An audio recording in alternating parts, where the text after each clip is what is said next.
What's up, fam? It's Good Pizza. Yo, check this out. This week we got a very special guest. The homie Jack Grover from Grove Bags is here to tell the story about where he came from, how he started Grove Bags, what is the science behind these mythical bags that keep our weed so fresh, and you get to hear from our sponsor. So we'll see you guys on the show, man. Good Pizza, Grove Bags. Let's go.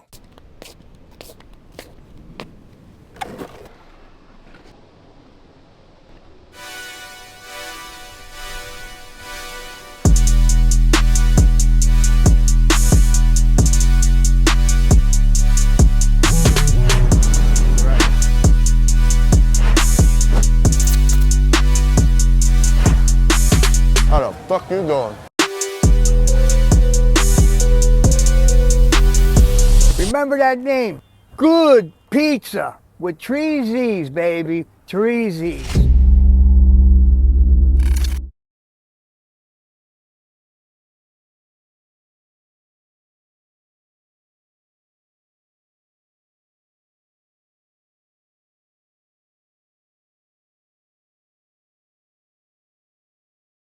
So what's up, Jack? How you doing, man?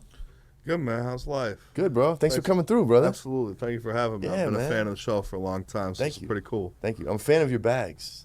I appreciate Been that. using them Thank for a you. long time. They've been keeping Yeah, cannabis I've real noticed fresh that. around these parts. Yeah, no, there's a lot of heat out in Sacramento, so there's a lot of good weed we got to keep fresh. You know, That's right. Cure out proper. So definitely stopped by the dispensary before popping over here. Picked up some of my favorites. Hell yeah, so bro. Real excited to be here, smoke with you, rap with you a little bit, and Absolutely. kick it. And also, plug you real quick. I'm in Sac. You know, whole trip built around the Good Pizza Day. That's right. So I'm real excited for that. That's It's gonna be right, fun, dude. man. A lot of great people from the culture coming out. It should be Definitely. fun. Definitely, bro. And thank you for being a part of that, man. By the time they see this, that will have already happened. We have already created an epic event. But thank you for being a part of it. Yeah, bro. got to You know what I'm deliver. saying? You know, if we don't show up, we're gonna get clowned in the comments. You feel me? Hell yeah, bro.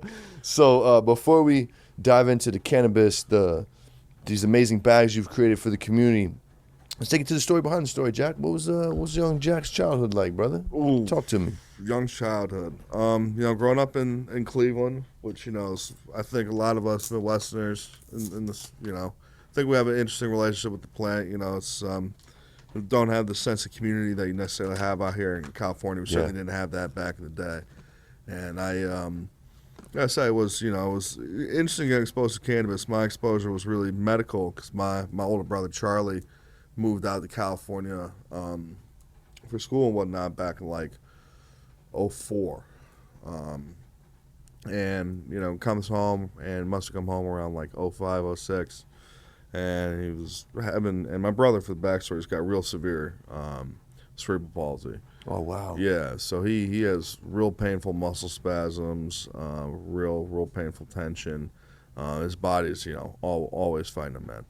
And growing up, it was actually like, you know, we shared a bathroom, and like I had all my shit in, like, you know, the shower caddies that, you know, you have at like summer camp or something, because all my brother's pills, like he had 2 pills for this and 4 pills for that, and 8 pills for those 4 pills, and it was Jesus. It was a constant pharmaceutical, you know, circus. And you know, I definitely saw him suffer a lot. So, you know, fast forward again when he comes home around 4 or 5, and he's like, "Hey, Jack, like, you know, cannabis really, you know, I need some pot, man. Like, you know, no one of your buddies got to smoke it. Like, so call one of the boys. He comes over, you know, rolls something up, horrible looking, you know, terrible. Thinking about it, it's just like the color's all off, everything.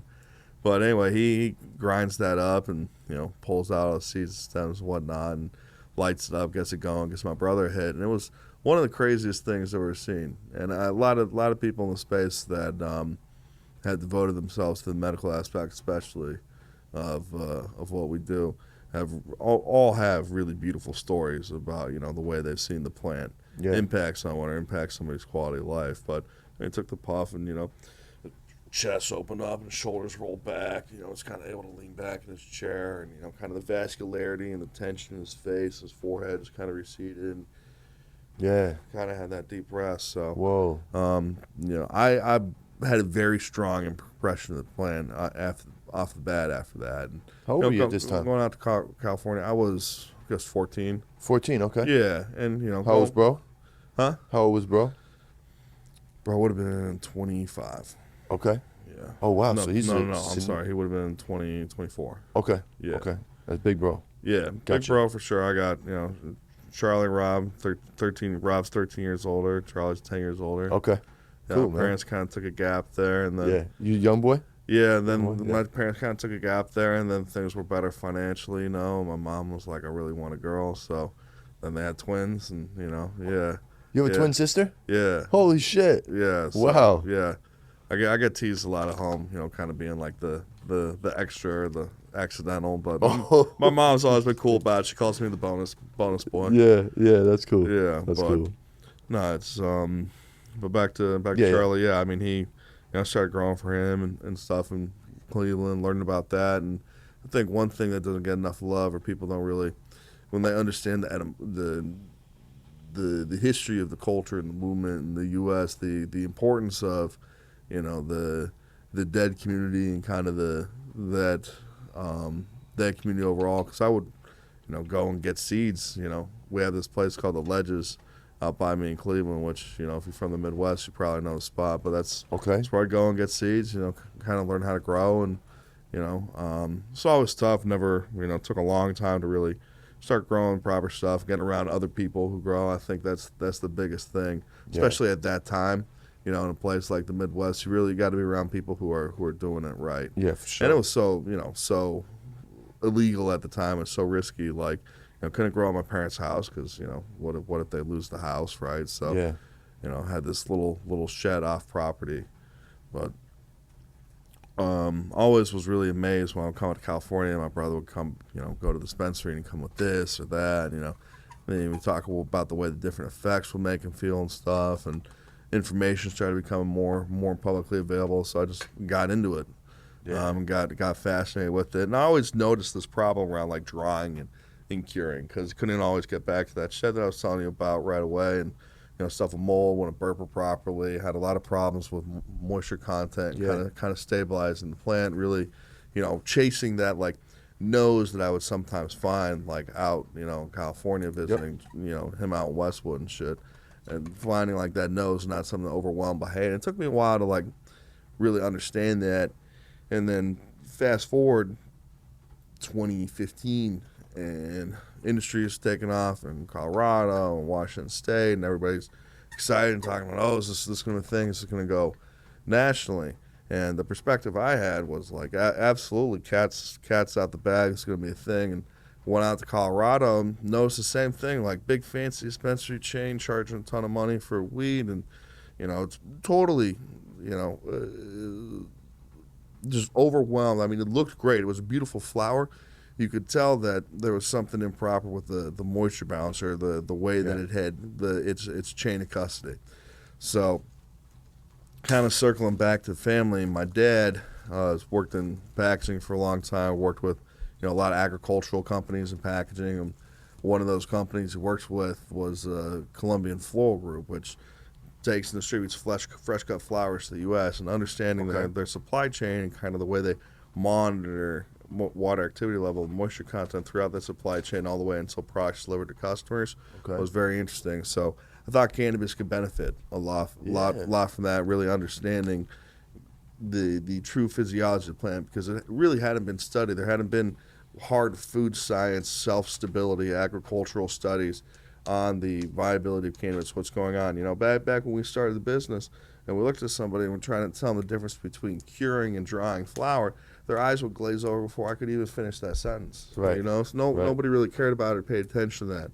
But gradually, as the space became more competitive, as all industries naturally do, there's been a lot more scientific emphasis on all aspects of the industry, business side and cultivation side, supply chain side, and that's really led to conversations about things like water activity level, shelf stability, what is curing versus drying, what constitutes properly cured cannabis, those different conversations, which has been really fun, as kind of the journey has evolved from growing in Ohio to hanging out with guys and talking with people who was watching on YouTube and reading about.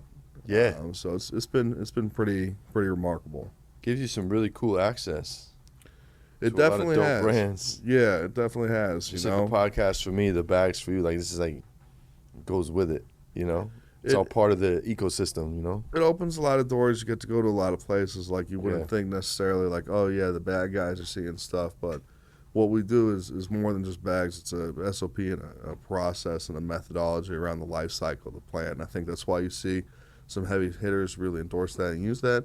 But you also see a lot of craft people and a lot of hobbyists and prosumers endorse that. So I've smoked, Australia, South Africa, Whoa. Israel, all over Europe. Any all notable over cannabis South. like that? You've been like, yo, I did not think that was gonna smoke. I was with Jimmy Devine. Mm-hmm. We were out in Thailand. I was just out there doing some meetings and stuff. We just signed up a distributor and was like, all right, cool. Let's go to Thailand for a bit and let's just meet up with everybody we can who grows.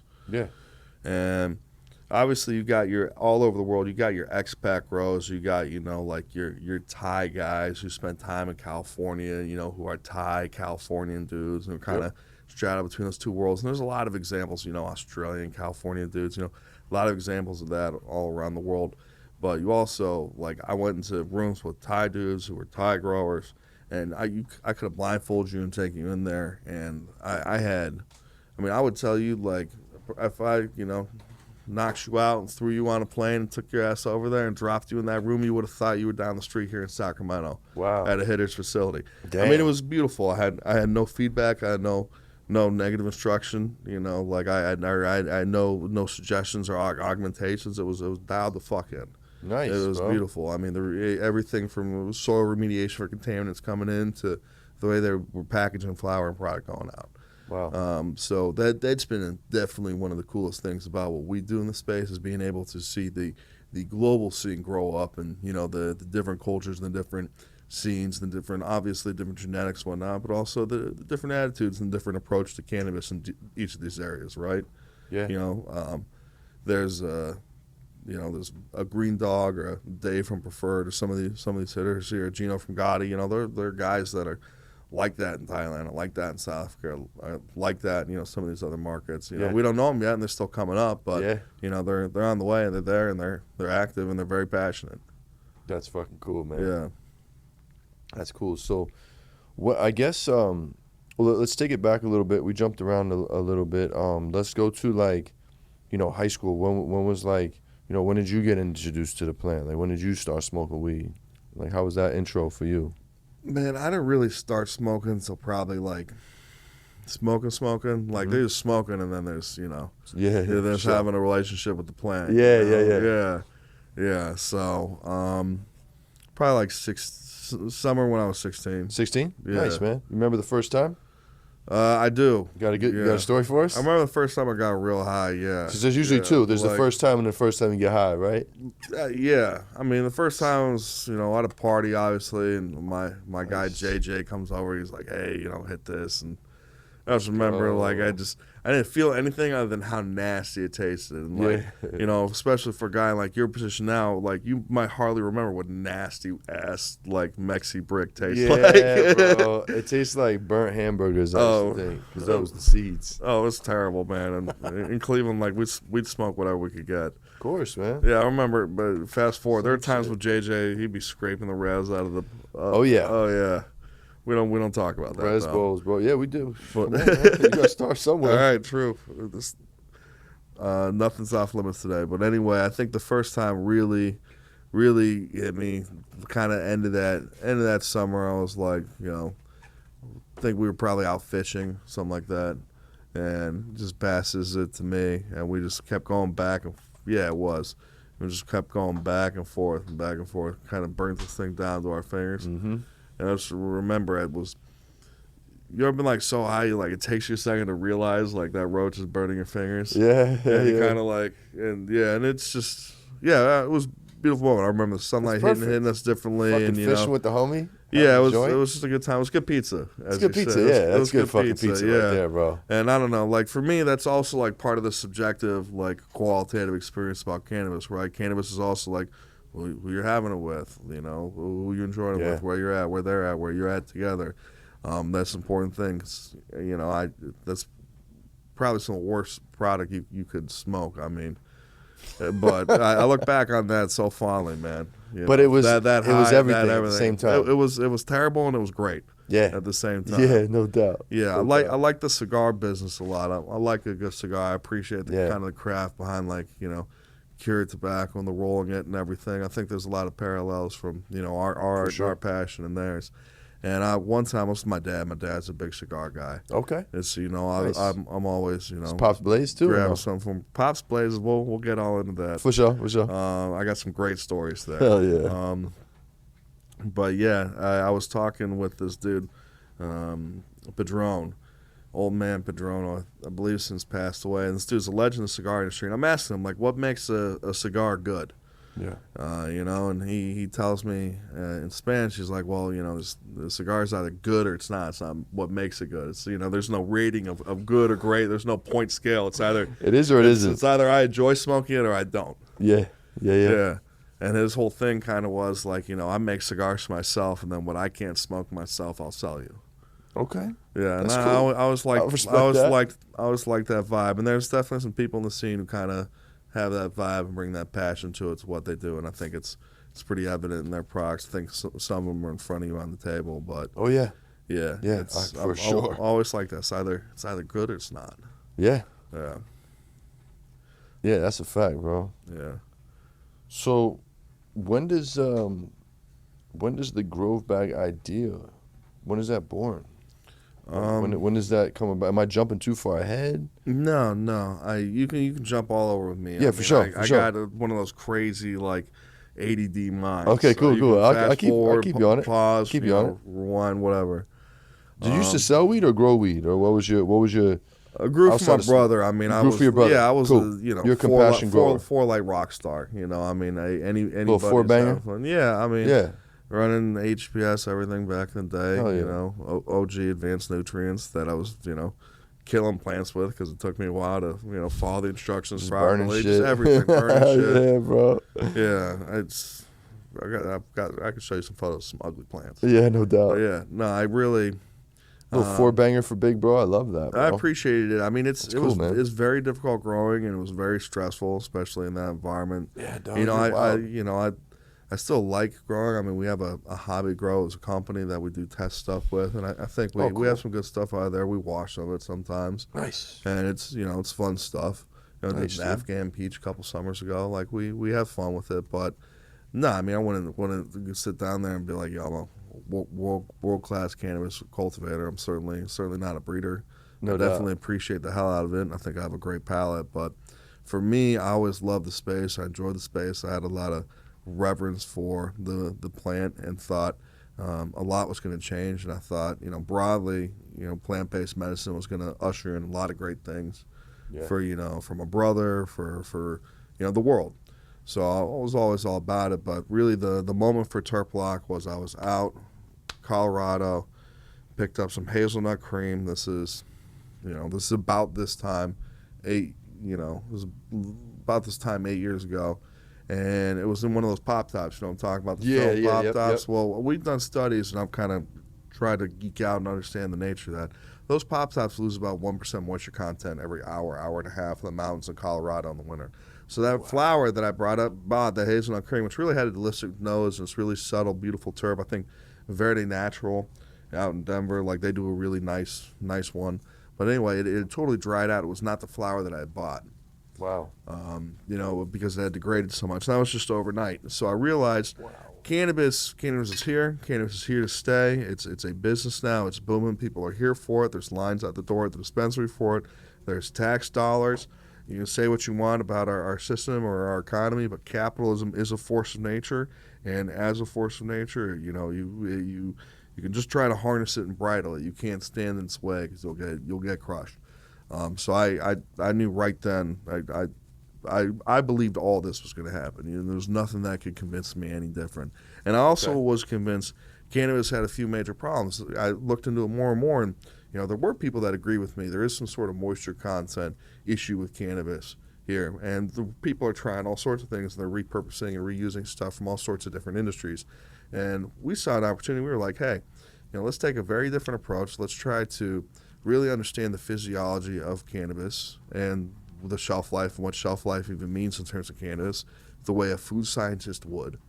And then let's try to engineer a packaging system around that respects that as much as possible. So we arrived at passive modified atmospheric films as really being the best way to do that. And you're actually very familiar with this type of technology. Not only is it used in all these products you see in front of you to deliver the very best to you as the cultivators intended, but also when you go to the grocery store and you buy a bag of pre-washed, pre-cut salad, boom, throw it on the counter, throw some Parmesan and croutons on it. That's a good pizza right there. Yeah, yeah. Well, those same veggies will wilt on your counter in a few hours, right? If they're all chopped up. Absolutely. Just there. So in those bags are operating as a lung, and those are passive modified atmospheric films that are very specifically engineered around those lettuces and radishes and carrots and Brussels or whatever's in there. Sure. And what they're doing is they're operating a very specific gas mixture and very specific internal climate within that bag. And what's that doing in that very steady gas exchange dramatically extends the shelf life of those vegetables. So when you pop open that bag, they're crisp and delicious and have their color and their texture and taste. It's the same basic idea of what terp block does for cannabis. Terp block, for the unique physiology of cannabis, which we believe is about 98% hydrogen nitrogen with a 2% oxygen level to allow a little bit, just a tiny controlled amount of oxidation. What we believe that gives you is the absolute best environment for long-term curing and viability of cannabis. So instead of using some other solution, the industry was like, well, how do we preserve this? How do we preserve this? We think we can contain 90% of the terpenes if we use this or that, or we're going to try nitrogen flushing, or we're going to try terp sponges, or we're going to try all these different humidity packs, or this or that. And really, what I think a lot of those people were missing was the cannabis plant has a lot of residual sugars and chlorophylls. Even after you've done that proper dry, and everybody talks about, you got the 14 days at 60-60, and that'll bring it down to about 11% moisture content, or when your stem will snap at exactly 90 degrees, and then you have the nuances between homogenizing that between your different cola sizes, when in reality, a water activity level, which we realized very early on and really started to push, even though it made people's eyes glaze over, and I think turned a lot of people off to us because it didn't sound very craft. But from a scientific standpoint, that unique water activity level, that's really the threshold when you move from drying to curing, and a lot of those residual sugars and chlorophylls are breaking down in the plant enzymatically, allowing the plant to further produce, because it's still respirating, right, just in this controlled environment. It's allowing it to produce a lot of those flavonoids and subcannabinoids to really have a true entourage effect and true synergy effect of the plant. Yeah. Yeah.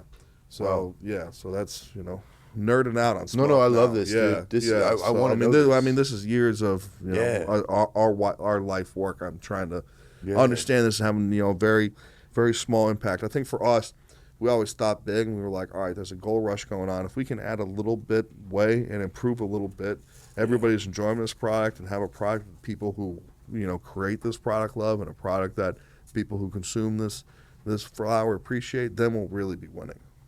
Hell yeah, so bro. that's always been the dream for us. And then we were like, hey, maybe we'll be able to judge some cannabis competitions, or maybe we'll get some free weed, because we were mostly dudes early in our careers, early in our lives. We had, I have been doing well, and then I very much leveraged that up to get this going. But yeah, we were nice, dudes dude. who could wanted a better way at the same time to afford our smoking preferences. Dude, that was sick, bro. I've literally been waiting for that, bro. I was like, he's gonna break it down. I don't know when he's gonna break it down, but I was curious on the science behind these bags, bro. And you busted that down. Very nice. We can really keep going into it. Keep going, bro. Don't let me stop you. I think, because I'm very curious. I think really one of the big things that cannabis always has a challenge, and something that I realized very early on, and something that I think the team that we have realized very early on, is that we can't build products for where the industry is. We have to build them for where the industry's going, because we had a really hard time starting off, and it was dark days, first couple years of the business trying to get it going, because everybody's flower was moving so fast. Nobody cared about that. It was very, nitty. It was, nobody cared about the nitty gritty. It was hustling, it was flipping, it was transactional. Yep. And nobody cared about the long-term viability of cannabis, and it really wasn't until, boom, you had Oregon with the 2018, glut on the outdoor, and then all of a sudden everybody was just like, yo, how do we keep this stuff good for the next harvest, and try to, or through the year, and try to trickle it out to the market, and not not all get killed on that. Yeah. And that was the first time that the market really gave us an opportunity. So wow, was your first boom up in Oregon? That was like, yeah, I was out there. I was out in Grants Pass for like a month and a half. Smart move, bro. A lot of amazing people out there. I gotta shout out Stormy. You know, he's had a few different businesses and stuff as he's riding the waves out there. But Stormy Paul, you know, Cheryl Davis, definitely people. You know, didn't have no money, right? So I'm staying at their houses. You know, they're driving me around. You know, other people are picking me up. You know, It's love, bro. yeah, back-to-back meetings at coffee shops. People just helping us out. Believed in the product. Believed in what we were trying to do, and they also they kind of saw a future of, you know, this is, you know, not going to be just people walking in dispensaries with garbage bags full of weed, dumping them on the floor, getting it sold spot. Right. It's going to be a real industry, a real business. And they're right now. I mean, here we look at it. Cannabis employs more people full-time with health benefits than the coal industry in this country. No shit. Oh, I didn't yeah. know that. Oh, yeah. Wow. That's tight, bro. I love it. Fucking Yeah. the tech on these bags is crazy, bro. Like, But part of that, I think, though, is, you know, you go to McDonald's in Anchorage, Alaska at 8 a.m., you get a cheeseburger, Yeah. right, and a Coke. That's going to taste the exact same as if you fly all the way down to Miami, Yep. and at 2 a.m. the next day, you get that same burger and Coke. Yep. And I think having that consistency and having that for cannabis is really what takes us from, you know, bag to bag, how does it smell, to having brand loyalty and having people having relationships with brands when they can have a consistent reliance on the product they're going to be getting in that brand's bag. absolutely. And Turp Block really allows us to do that because it allows us to stabilize and achieve a secure supply chain for the flower. And we always thought that was going to be really important for cannabis, because cannabis, there's always been a lot of argument. You know, what type of industry with this? What type of space with this? Is this a medical thing? Is this a movement? Is this a social, you know, cause? It's for sure all those things, but it's also a CPG agribusiness. 98% of it, at least. What's CPG mean? Consumer packaged goods, and Consumer I think packaged goods, a lot yeah. of these guys, you know it or not, It's a fact. are trying to create consumer packaged goods brands. And you Yeah. know, I think one of the things for us is we always realized it was going to head in that way, not in the sense that we're going to lose quality, we're going to lose craft, but it's going to move to a mature, sophisticated, you know, supply chain model where you have retailers, distributors, you have you know, different players in the supply chain. You have white labelers, producers. You have people producing back end. You have people contract producing. You have people purchasing spot in the market. So that's just where we are in cannabis, you know, right now. Who knows how to look in the next True. few years with everything on the horizon? Yeah, man. With federal legalization, probably around the corner. You know what I mean? It's gonna. I mean, I think state banking for sure is this year. I think this year. Yeah, Holy I believe this year. I don't think kind of the Brad, Chad, Thad money is going to come back in right away. I think a Yeah. lot of those guys got crushed. I mean, like, Yeah. name me one of those, you know, investment firms that made any money for anybody other than the dude who ran it or started it. I mean, Yeah. that doesn't count to me. Nah. I think that money is going to wait to watch it pass, let it go into effect, and then see, you know, for, you know, 3-6 months how it affects the companies. And I think there'll be a real dive, you know, back into the space. Okay. But I still think there's a lot of latent resentment and skepticism in the cannabis industry. In the Wall Street Journal the other day, I mean, they basically ran a hit piece on cannabis, you know, Yeah. taking a couple of cases that are highly twisted and perverted and twisting the lens on it and really creating a sensationalist, you know, public health concern from a very isolated, very misconstrued case.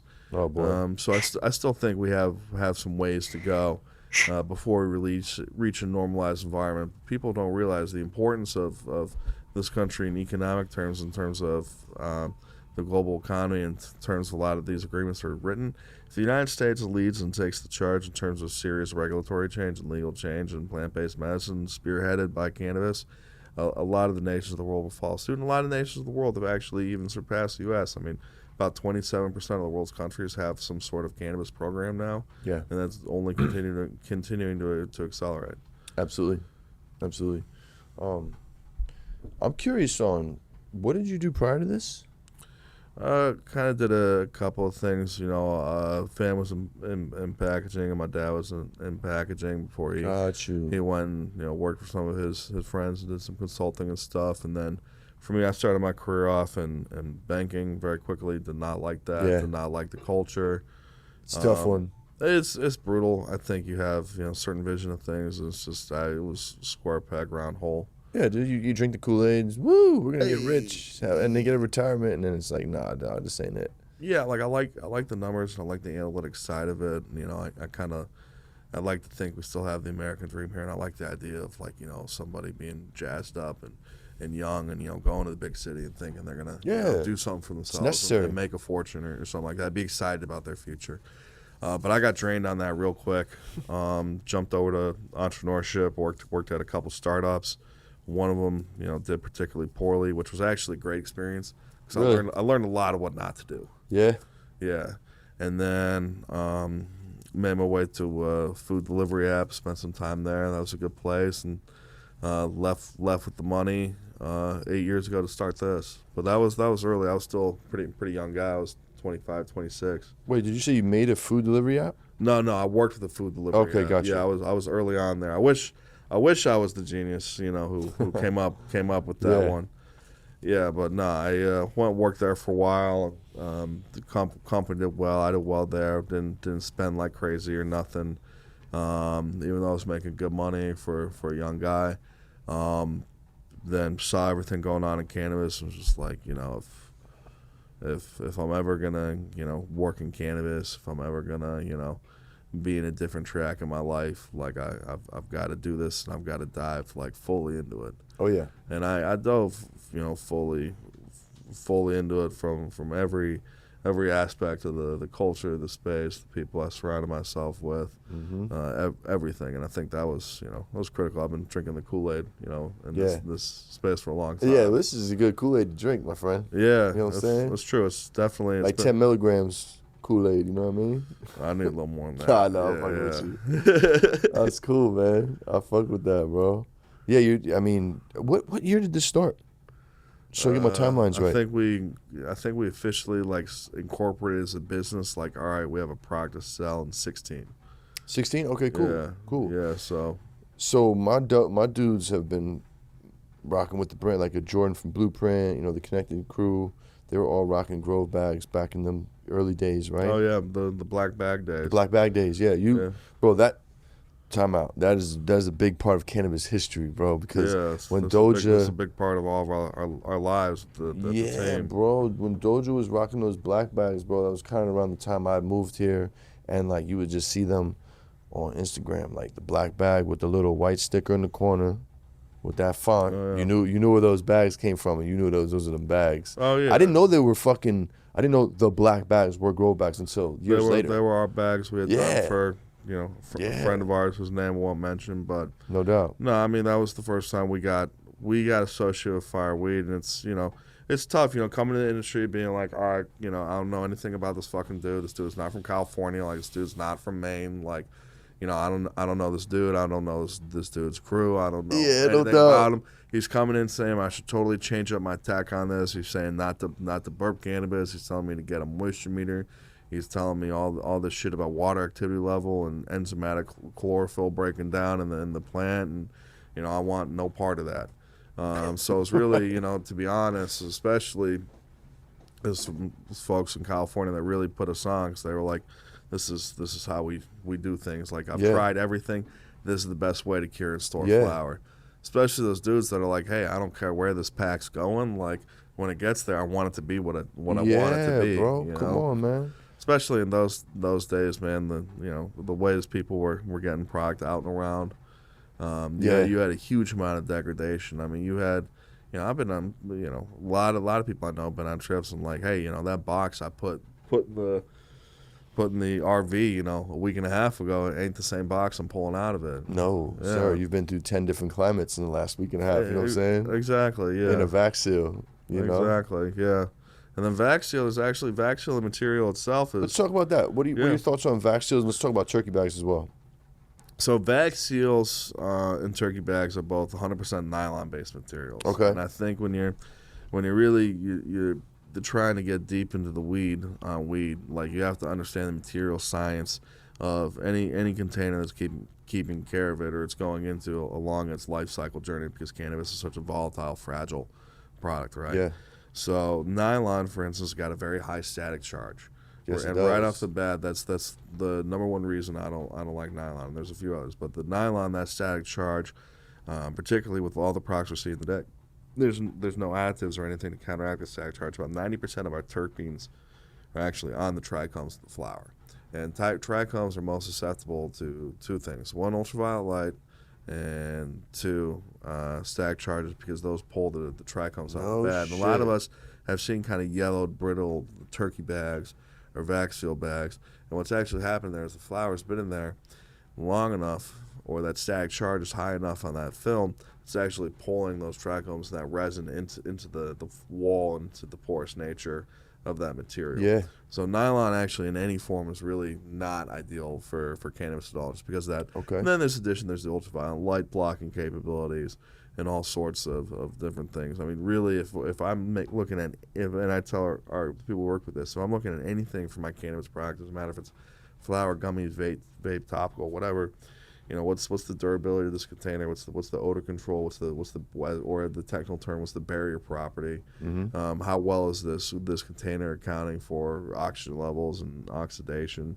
Are there any anti-static elements to this container? What is this container doing to either protect the moisture content inside the flower, the gummy, or whatever it is, or what is it doing to maintain humidity? Is there a supplemental humidity unit in there? And lastly, is there anything accounting for ultraviolet light? Because particularly for concentrates and flower, ultraviolet light really can cause grievous damage to flower. Yeah. But in terms of nylon fitting into those things, nylon has a good barrier property. That's why a lot of people like it. You know, that nylon's, nothing's getting through it. You seal that up tight and you can't really smell that flower. Okay. And you can deep carboxylate in that bag, so you can throw that bag in the oven because it's a turkey bag. That's where the benefits of nylon as a material for cannabis start and end. Start and end. Yeah. Yeah, absolutely. What do you think about the humidity packs Humidity packs really in a turkey bag? You know what I'm saying? So Is that a double negative? So I've certainly seen that, and then what are we trying to account for there off that standard that we've just given, those six things, durability, odor, anti-static, and everything. Yeah. So we've got something accounting for humidity, right, or moisture content. So we've got a humidity pack that's fighting to balance and re-add moisture or pull moisture out. The problem with a lot of those humidity packs is they're very bad for terpene content. I've heard that. Even the ones that aren't bad for terpene content, the fact of the matter is there's enough residual moisture content in flower to properly get it from coming down your dry room to the consumer. So the fact that you think you need to rely on something to dehydrate or rehydrate the flower across the supply chain shows me in a consultative manner, hey, we really need to look at the chain of custody in your supply chain because there's something happening there, which is obviously indicative of serious qualitative damage to your flower that we're then trying to make up for with an artificial moisture source. Yep. Yeah. Yeah, we used to just toss those in the turkeys when it was getting old. You know what I'm saying? Oh, fuck, these are getting old. Bro. Throw some burritos tortillas or families or, some orange tortillas. peels, Bovitas and Integras. Orange peels is terrible. Humidity packs, Yeah. A lot of those products, they're, everything has a methodology and a place. And there's a reason why some of these products are known and substantial. I think a lot of those techniques are left over from an era when we didn't really have a true understanding of the plant, and we were moving so fast in the industry, we were just trying to band-aid things. Yeah. But really now, I think we know enough as an industry and as sophisticated operators. You have guys out there that have been growing in licensed commercial settings for 10 years now in the U.S. and in a serious, meaningful way with a tremendous amount of data. What we're seeing from that is overwhelmingly supports my claim, which is there's enough residual moisture content in flower where if we properly treat that flower across the supply chain, that is the most cost-effective, cleanest, healthiest, and best way to deliver you high-integrity flower where, we haven't just, kept the same terpene level. We actually have cured out, so we now have 3 or 4% more terps than we were when we went into the bag. What is the ideal moisture percentage when it hits the Grove bag? Where do you like the flower to touch your bags? So moisture percentage again can be that flawed measure because again you're talking about right off the bat. If we look at one of these buds here, let me pull one of these out. Yeah. So, important thing to understand is the anatomical structure of cannabis, right? So even here with these, we got a little popcorn bud and we got Like a bee nug. yeah, bee nug here, but we see the homogenized moisture content of this is going to be far different than this. For sure. Usually, Yeah, that if makes you sense. have a bad protocol, because the structure of this is different. And then even beyond that, inside this flower here, we've got this interior stem where a tremendous amount of residual moisture hides out. Oh, yeah. And the varying sizes of that stem really dictate quite a bit to us about how that flower is going to act in the supply chain. A lot of times you see guys at the burping and they're like, oh man, I just burped this flower and I came back to it a day later and I got to burp again, stopping wet again. And they're like, it was dry to the bone when I touched it. It was crispy when I touched it. What happened? That's a huge amount of residual moisture hiding in that stem. And a lot of these flawed moisture content studies are people taking this product and grinding it up, but you actually have an anatomical difference between the structure of this flower bud and the actual structure of that stem. So when you're taking it and blending those two things and getting that blended reading, you really don't have the best idea of where the flower is at. And controversial stuff, I'm going to get some hate for this. You don't get the best idea of where that flower is at and its life cycle and its journey from drying to curing to the consumer and to the patient. So really, in our opinion, the best way to do it is to have a water activity level, which gives you an understanding of what's happening inside the plant and a much better picture of where the plant is at enzymatically, in terms of breaking down a lot of these residual chlorophylls and kind of that enzymatic process of breaking those down and using some of that residual moisture and whatnot to create cannabinoids and flavonoids and really have the full entourage effect and have the synergistic effect of the different terpenes and cannabinoids, which in combination have a much more fulfilling and dramatic medicinal effect, as well as a much better high and smoking experience. For sure. Right? For sure. But that's what it's all about, and that's what the tech's always been about. So we were guys that love weed and appreciated it and respected it, and then got to the point in our lives where we were desperate to get into the industry. And I'm glad we're doing this. I've worked with. So are we, buddy. Yeah, I mean, I've worked with a lot of the. I appreciate that, but I worked with a lot of the best breeders in the world and a lot of the best cultivators in the world, and I could not do what they do. Same. I'm honored that we're able to make something that brings value to them, and we've got a couple more things we're working on that we hope brings value to them. But yeah, what's cool to us is that people we admire love rocking our gear. And we're at the point in our careers where we get some free samples. Yeah, dude. I mean, find something that you're passionate about that solves a major problem in an industry that you love. Like, you fucking nailed that one, bro. Like, you're solving a problem. And you're a picks and shovels part of the business, which is huge because your bags don't degrade. I sell weed. My weed degrades. You know what I'm saying? I got a 3 month fucking stop clock until I'm like, fuck, dude, I shouldn't be selling this. You know what I'm saying? So, but thank God for Grove bags, because if it goes 4 or 5, bro, I found some old weed at the distro. It was from June or July. It was from Fugazi.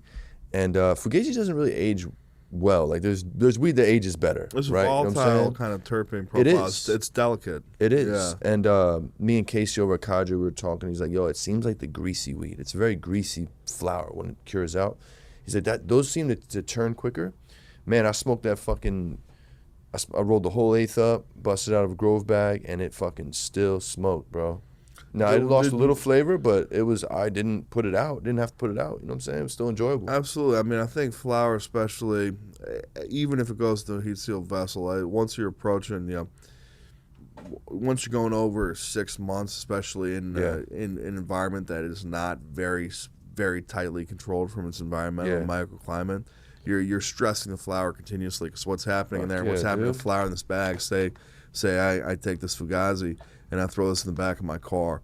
What's happening there is I'm really stressing the flower, right? Because I'm having terpenes that evaporate. For every degree I am over 70 degrees Fahrenheit, I'm doubling the respiration rate of these terpenes. So they're all evaporating in the headspace of this bag.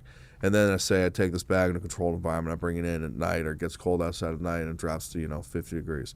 Well, then all of these evaporated terpenes in the headspace of this flower are going to reattach to the flower in there, right? And more or less be the same. But the problem is that process, especially in a bad supply chain, happening again and again and again, even if you're in a product like Terp Lock that doesn't allow those terpenes to escape because it's a steady gas exchange and not a burp or a flushing or an evacuation, you're still exhausting the plant. So the more that process happens over time, you're really stressing out. That's why you see a lot of people when they're trying to preserve flower for the really long term, they're taking it, putting in Terp Lock, heat sealing that, and then putting that into a really low temp environment, like a 40%, or I'm sorry, like a 40-degree Fahrenheit environment, and that really slows down the internal enzymatic activity of flower and slows down the respiration process. So it's as close to kind of, if you could think of it as going to sleep. As possible. Well, that's what you're really trying to do. Because the more active that flower is, the more it's agitated. Especially if it's being stressed in a Sacramento environment for a long period of time. That's gonna suck. It's stress. Oh man, I was out here one time. It was like rough. 115 with cannabis stores. It's rough. I mean, I do a lot. I go through a lot, and I go through a lot for my people to make sure they're getting fresh cannabis. The shit never goes over 70, bro. I have ways to do that, and so do our partners, obviously at the facilities that grow for us. But like when it gets to the club, look, it's wintertime, man. Nobody wants to be cold, right? So the heat goes on, and at night maybe the heat cuts down, and it's just up and down with the heat. And then the ultraviolet, the fluorescent lights. Oh yeah, just beating the piss out of those terps. Well, if you have it in jars. Yeah, and then you open it and closing it, leave it open for a while. No, it adds up. And they all want the fucking the clear gusset at the bottom. Like, yo, you don't want that, bro. Don't look, bro. Just trust me. I'm a trusted brand. Just trust me. Buy the fucking pizza. It's in a Grove bag. So a lot of people I'd rather see this than the A lot of people like the window at the bottom. You see, like what we're doing for Gotti is that window at the bottom. That's Terp Lock. So that does have UV light blocker in it. And I think obviously dudes knows weed and knows branding. That's why he's such a successful businessman. Oh hell yeah! So I don't want to take credit for his work. I'm just this guy. But I really like how he did that and kind of leverage that. And it does pop off the shelf. I mean, it looks cool, but it does, man. Even this, which has Terp Lock and its ultraviolet light resistance. I mean, you leave this under halogen lights, and it's gonna get it. It's still gonna get it. It's still gonna beat it down. It'll be dramatically reduced. Sure, but it's still gonna be happening. Yeah, no, that's cool, man. That's cool. So.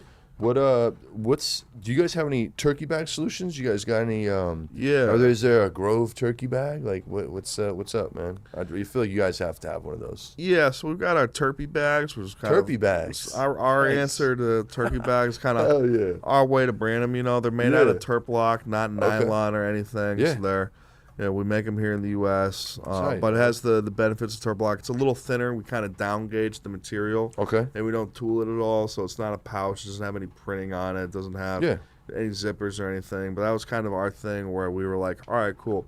Even if you're a factory farm and you're churning out the booth or whatever, like let's try to do what we can for that, just to try to keep that fresh. But even still, a lot of craft cultivators, a lot of people who like dealing in turkey bags, like buying in turkey bags. I think especially here in California, the bulk and wholesale market here really likes individual pounds put in transparent bags. That's been a good product for us. But we've gotten a lot of great feedback on that. And honestly, all we did at the beginning is we made 1 pound bags and we made 5 pound bags. And that's all we thought we were going to do. And then, our clients kept calling us and be like, hey, man, I need you to do this. Or, like, I need you to figure this out. Or I need Terp Lock like this. Or, like, man, I hate the guy making me my bags. Like, why don't you just buy a printer and figure this out? So stuff like that, and I think that was also reflective of the time in cannabis where it was a very collaborative time and everybody was trying to push each other. No doubt. Yeah. No, that's cool, man. I'm glad to hear. I got to get some of those, man. Because sometimes, sometimes I don't have something I want to put in a turkey bag if I got some mids or some work packs, I'll send you a care package. But those have been really good for us. And, I think it was maybe Steve who came up with that idea of like, hey, you guys should just forget the tooling, forget everything. Just try to make these, as competitive as you can so everybody can use them. Oh, yeah. But I think that's what good companies and good brands do is they listen to people in the space and try to make stuff for them to solve their pain points. Absolutely. That's cool, man. What's the What's your international scene looking like, man? I feel like I see you guys everywhere. You guys are going to Spanish this year. Like, you've been to Thailand. Like, how big are you guys globally, man? So we're in about, I think, 57, 58 countries in terms that we're shipping to meaningful amounts of packaging on a monthly basis. Nice, dude. And for us, that's really I think the biggest privilege of what we do is we get to be a wallflower, seeing the scene, seeing the industry grow and mature and scale and become more connected internationally. Because I gotta tell you, a lot of these places like Thailand, scene's always been there. The heads know the scene's always been there, but it's come out into the light and it's gotten interconnected. And it's enriched the global industry. 'Cause a lot of interesting stuff in places like Thailand. Interesting genetics, interesting techniques, interesting landrace varietals. Oh, cool. A lot of interesting breeding opportunities for sure. I think that everyone's excited about. And the same can be said of any of those international markets. I was just out in Rome, which very interesting.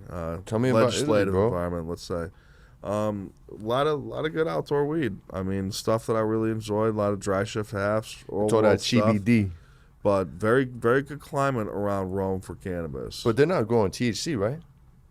Well, some people are. So, of course, some people are, but not legally. You know what I'm saying? No, legally it's CBD, and they've got some beautiful CBD farms and CBD in the same way. They call it. Yeah, but they're preparing to, Of course. to grow. Yeah, dog. Yeah, they're Of sticking with the course. legislation. They're not doing anything they're not supposed to be doing, but they're getting ready for it. And I think the terroir around Rome is really interesting. I think there's some interesting genetics out there. That's a country and a market I'm excited for. I think Spain. Me too. Spain, I don't think you can talk about the global cannabis scene without the social clubs in Barcelona. Granted, there's My mind goes instantly. My mind goes to Spain. I mean, absolutely. There's a lot of top shelf products in Barcelona's getting grown around here, but there is still some stuff native to Spain that is absolutely world class heat. That's cool. Coming out of there. But I've seen stuff in England that will blow your mind. I've seen stuff in Australia that will blow your mind. Shout out to England, man. Them boys know what's up. There's a lot of heady dudes there. A lot of choice guys. Yeah, a lot of choice guys. A lot of picky smokers. They got pilots like us, bro. If not better. Oh yeah, but You know what I'm saying? I mean, if anything, we've learned from them. I mean, those guys. I'm going to parties in England and seeing people over there, and these guys are, you got 15 different of the latest and greatest coming from California, and they've got terps from Florida that they've heard about from the flowery, and it's a menu. It's like you're at a major industry trade show, man. Yeah. But also what's been cool in terms of the wallflower aspect of being on the bags is you see everywhere that people are popping up the QR codes of the bags, and it's all anonymous and whatnot, but it's people made it with these Jungle Boys bags to India, or these bags have made it to Japan, or these bags have made it to the middle Africa. I've seen it. I don't know how the fuck it happens, but I've seen it. I've seen good pizza all over the world lately, and I'm like, holy shit. I've seen good pizza in the wild in Thailand. I've seen good pizza. You seen it in Thailand? Yeah. Oh fuck yeah! I did not know that. Bro, it's a scene. It's a scene out there, and people don't realize kind of that Bangkok LA connection. Dude, I can't wait to go to Bangkok, man. I'm gonna go with the boys next year for the full moon sesh. Yeah, you need to. It's a magical place. I'm going to Thailand and Spain next year, man. Shit didn't pan out this year. But yeah, I mean, it's definitely tough to be everywhere and hit every event. You need tough. 5 of you. I do just to do all the events and stuff. Thankfully, we've got some great people on our team, so we can kind of be in more places at once. But it's I mean, there's Luke and shout out to Luke, shout out to my boy Noah, the whole bestie. Noah, but especially shout out Lance to Luke. Is on the move. Lance is on Luke's the move out here beating sure. the streets up, man. Luke's out here kicking down doors, bringing down the world. People think Luke owns this fucking company, bro. Yo, He's Luke, like the face, bro. Luke is my boss, bro. Luke's the big boss. Yeah. Hell yeah. What? No, that's cool, man. That's how it goes, man. He and I mean, Luke and I have probably been in. How long you guys go back, man? Almost 6 years. I think Cool, we've been man. Cool. That's what's up. At least bro. a few hundred grows together. Nice. Just like the two of us at the same time. Hell yeah. Not even counting separately. I mean, dude's been in probably every room in the Midwest. Right. All over the West Coast, East Coast. I mean, dude's making it over to France. Nice, dude. Yeah. Tell me about. Okay, so let's stay on that topic real quick. So you've been all over the world, the country. Tell me about a sleeper state or country. Like, yo, I did not expect to get some gas here. Like, what fucked you up? Like, oh my God, is this or was it Thailand? You just mentioned Thailand. That would have fucked me up. I mean, Thailand, I was expecting it. Or maybe, okay, let me rephrase that question. It was grown there, not like imported. You know what I'm saying? I hear you.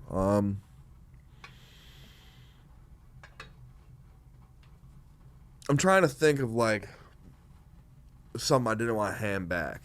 You know, Yeah, like because yeah. you're especially you. I mean, you got guys coming up to you all the time. You know, being like, "Yo, try this, check this out." Like I'm working on this. Like you always get to try new gear. The most like fucking gobsmacked I ever been. I was out in Copenhagen. Oh shit. And there was this dude's probably running like a 12 lighter. Okay. Showing me photos and stuff. But I mean, very unique turfs, very good high, like almost like a pre-98 headband high. Ooh, let's go. But with like some tangy grape terps. It was very, very interesting. It wasn't pretty weed either. It was trimmed badly, like, which, damn, not to be a trim snob, but wasn't trimmed that well. It wasn't the best color, but man, did it fucking smoke. Love that. I love certified to hear that shit, certified man. Smoker. I love to hear that. You want to shout homie out? I don't think he want me to. Never mind. Mind. You know who you are. Yeah, you know who you are. With the fire over there in Copenhagen. We see you. But there's people out there who know who they are. That's cool, man. Everywhere now. Yeah. I mean, I was out in Chile. Shout out Simone and Chile. I've been wanting to go there, man. There's a scene there. There's a scene in Voila. Some Chilean homies in Jersey. Great culture there. Great culture there. Interesting weed culture. Interesting microclimates. I think one of the coolest things for me that I've kind of seen the patterns in is the predominant terpenes in some of the local land races and crops that have kind of strains that have been kind of adapted to the local environment or really grown in the local environment. Like they got this, Golden Buddha and Funky Buddha strains out in Thailand. Very interesting strains, but very mold resistant, very resistant to that kind of bud rot. Okay. So it was heavy pining though. Heavy pining. Kind of understanding the relationship between the terps and what profiles take hold in plants in some of these places is pretty interesting. But that is pretty also, cool. I don't know, probably the biggest highlight for me would be smoking like an original Durban cut in Durban. Like that was it was probably like that's pretty fucking cool. Probably one of the greatest moments of my life, to be honest. Yeah. I don't think I've had too many landrace strains. I mean, maybe like I got some Jamaican red hair in 97 from an older homie. Who the fuck knows what it was? Maybe it was, maybe it wasn't. It got me high as fuck. But you gotta be playing around with the hash now, the dry sift hash, if you really want like a lot of the landrace flavors. Cause yeah, that makes sense. I think stuff's been hybridized out so much. So much stuff's been lost. Yeah. It's a new era in cannabis, of course. In terms of genetics. And then of course you have those guys that argue, well, there's really only 12 or 20 strains that even really matter, and everything else is really just a bastardized version of those. And we can get into it, yeah, for sure. What does the next 10, 20 years look like for you guys, man? 5, 10 years. We don't go 20. What's the next 5, 10 look like, bro? 5, 10 years, hopefully. What's the plan? Hopefully survive the next U.S. election, right? Yeah, well, there's for starters. Yeah. Buckle up, America. Yeah, let me get a lighter. No doubt. I need to ponder. Think on this. There you go. Yeah, this little J.I. roll's been eye fucking me. Light her up, kid.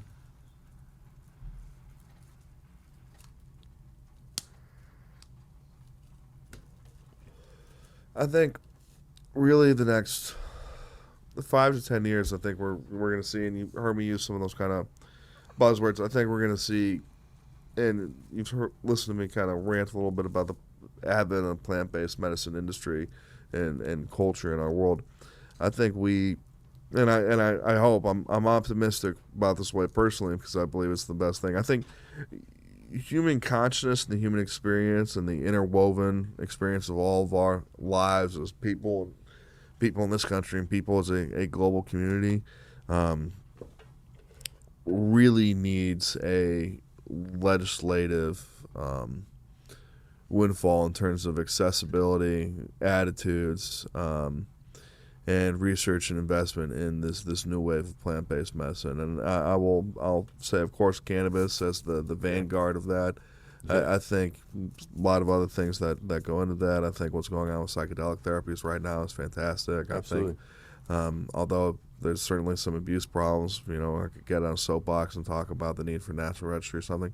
I think ketamine clinics have really helped people in this country. I think people that are able to go and get access to that have been really helped by that. I think there's really exciting stuff going on with MDMA therapies and whatnot. So I think overall in the next 5-10 years, I think we'll be looking at a dramatically different global landscape and a dramatically different global relationship with pharmaceuticals. Which I think will be great. In terms of more specifically for the cannabis industry, what do I see the next 5 to 10 years like? Obviously, there's going to be a lot of excitement and a lot of pressure when this industry needs to make the jump to being fully in the light, banking normally, doing everything the same way any other industry would, hopefully. And I don't believe, because I know a lot of people in this space, I don't believe we'll lose what makes cannabis and what attracted us to the space and what we love about cannabis. But I do believe 90 of the 100 biggest brands in cannabis 10 years from now, nobody's even heard of yet. They're still in a garage. They're still, being run by a 2-lighter Terry. They're still coming on. So for me, I think that's going to be the major challenge in the industry. Like we talked about earlier, I think safe banking comes into effect this year. I think significant institutional money, as people say, or federal legalization and a interstate international commerce of cannabis, both between U.S. states here domestically and overseas. I think those are really the major next parts, and I don't think those are too far coming. But will we look like a global regulated tobacco industry? Will we look like the globally regulated alcohol industry? Will we look like the global, or at least the Western civilization version of the pharmaceutical industry? Yeah. It's tough to tell right now. I think that's going to be the biggest thing. I think right now, a lot of the people that I look at are beacons in the cannabis industry. A lot of them figured out how to do very well, and I hope they don't sail off in the sunset, because I think this industry is going to need a lot of stewardship in terms of going through those challenges and staying true to the plant and staying true to the people who sacrificed a lot. And the people who sacrificed everything to get this conversation to this point, to get the plant movement to this point, both here in the U.S. and globally. So, put it in baseball analogy, I think we're coming out of the, I think we've rapidly grown up as an industry. I'd say this industry isn't a baby anymore. It isn't a toddler, but it's at a critical moment. I think we've had to grow up a lot in the last few years. I think we're coming out of the 7th inning stretch. And we really 7th inning stretch, okay. Yeah, I think we're coming out of that, and I think we're really have a huge amount of responsibility as executives, leaders, decision makers in the cannabis industry to usher the industry and the movement over this hump.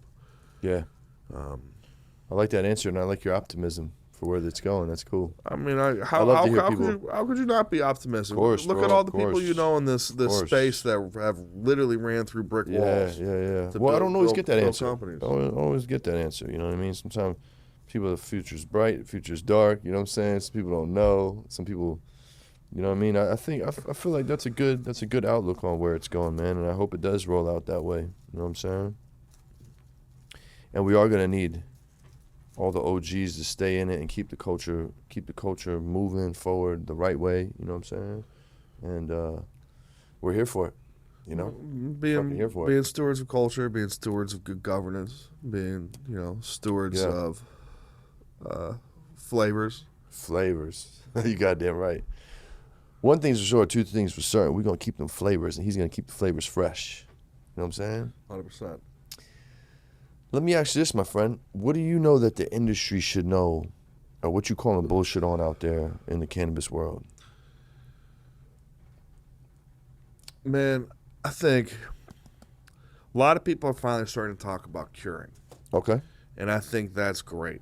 And I love that people are talking about curing.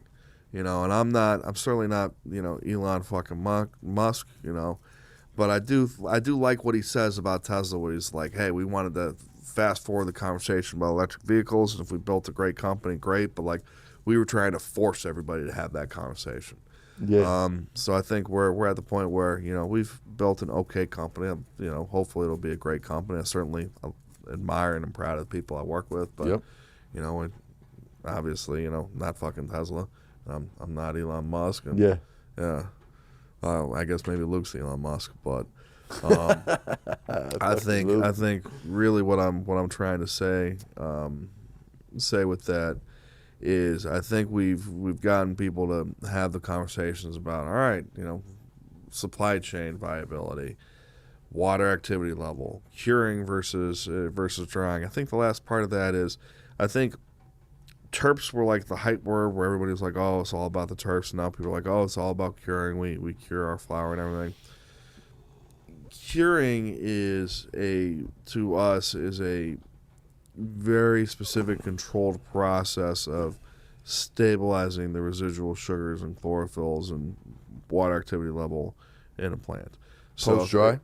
Post-dry. Post-dry. So a lot of people are like, oh, we've got cure technology, and they're throwing in packets, or they're throwing in, you know, tubes that they burp, or they're throwing in, you know, the burp puck or the burp tube or the burp pack or the burp barrel, whatever that is. Yeah.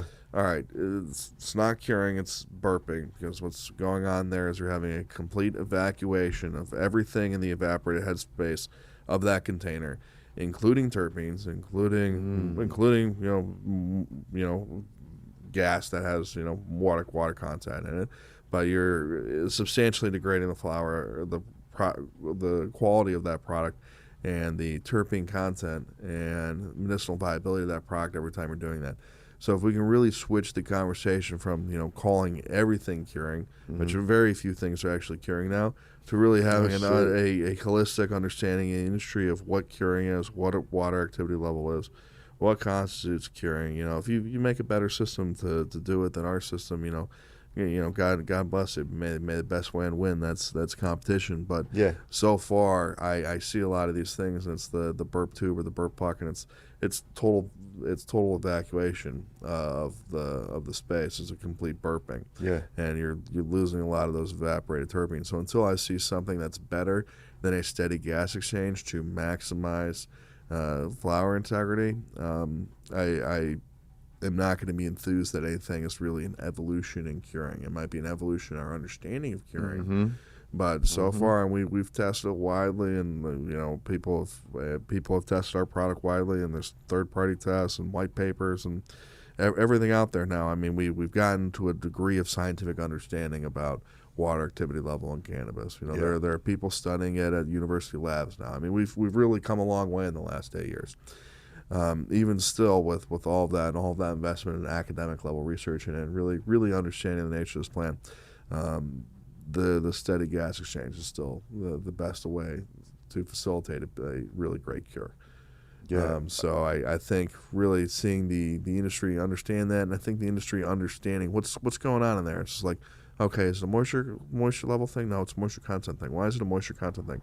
Oh, it's a moisture content thing because the moisture content is actually what is giving me an idea about where the residual content's at. But then that water activity level, that's really giving me the true idea of where that plant's at and its life cycle now, and really pinpointing that. I think when that becomes common practice and everybody's doing that, we'll really be at a much higher consistency level across the board for quality in cannabis. Nice. I got a question just based off what you just said. So when you're burping, right? When you everything's off gassing. So when you pop that top, you're letting terps out, right? Because the terps have been off gassing within the structure. They've evaporated and separated from the flour. Yeah.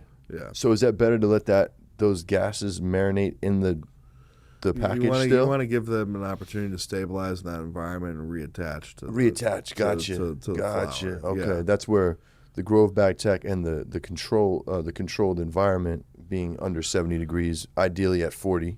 Exactly. Right? Is what comes into play, right? Yeah, but you ever walk in a room where they're just, you got crew burping jars? Yeah.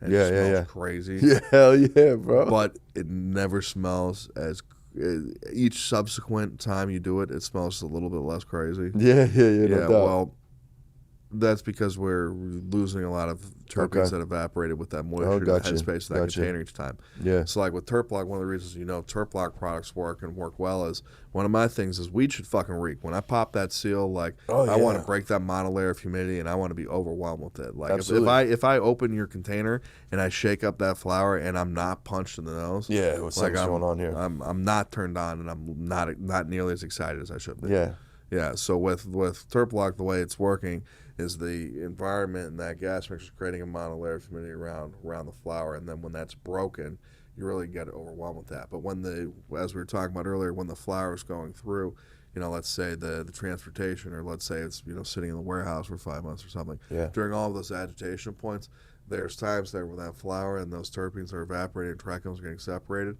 and having an environment that allows the opportunity for that to reattach instead of just opening up and purging it and evacuating that. Mm-hmm.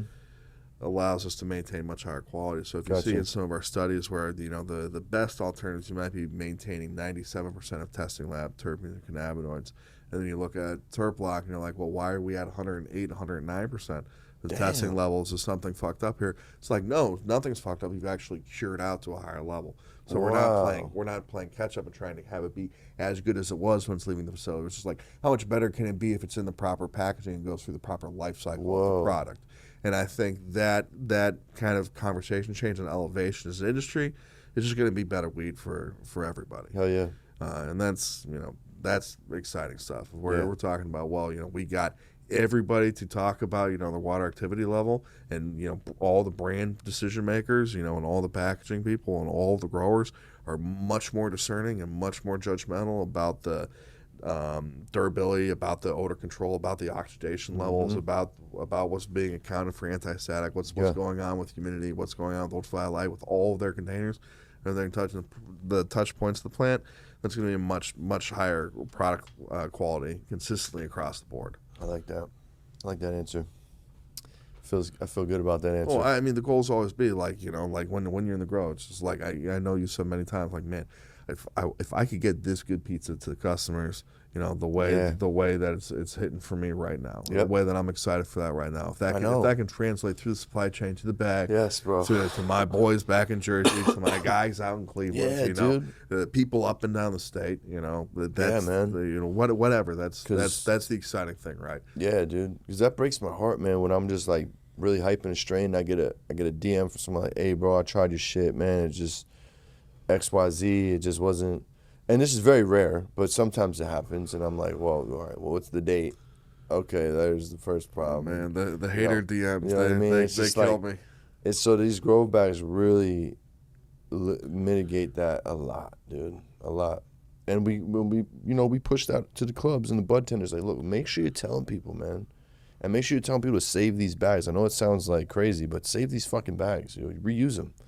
I hit it. I wanted to save this for the show. I hit an old friend the other day. I don't know. I can't remember who it was. But I was trying to tell him, like, yo, bro, I sent you a Grove bag, bro. You know what I'm saying? So when you're done with the bag, fucking reuse it for a little while, man. It's going to keep your weed fresh in any of your jars. He's like, oh, yeah, I got Grove bags. I'm like, what? Yeah, this is regular ass cussy. I'm like, what are you talking about? You up on Grove bags, bro?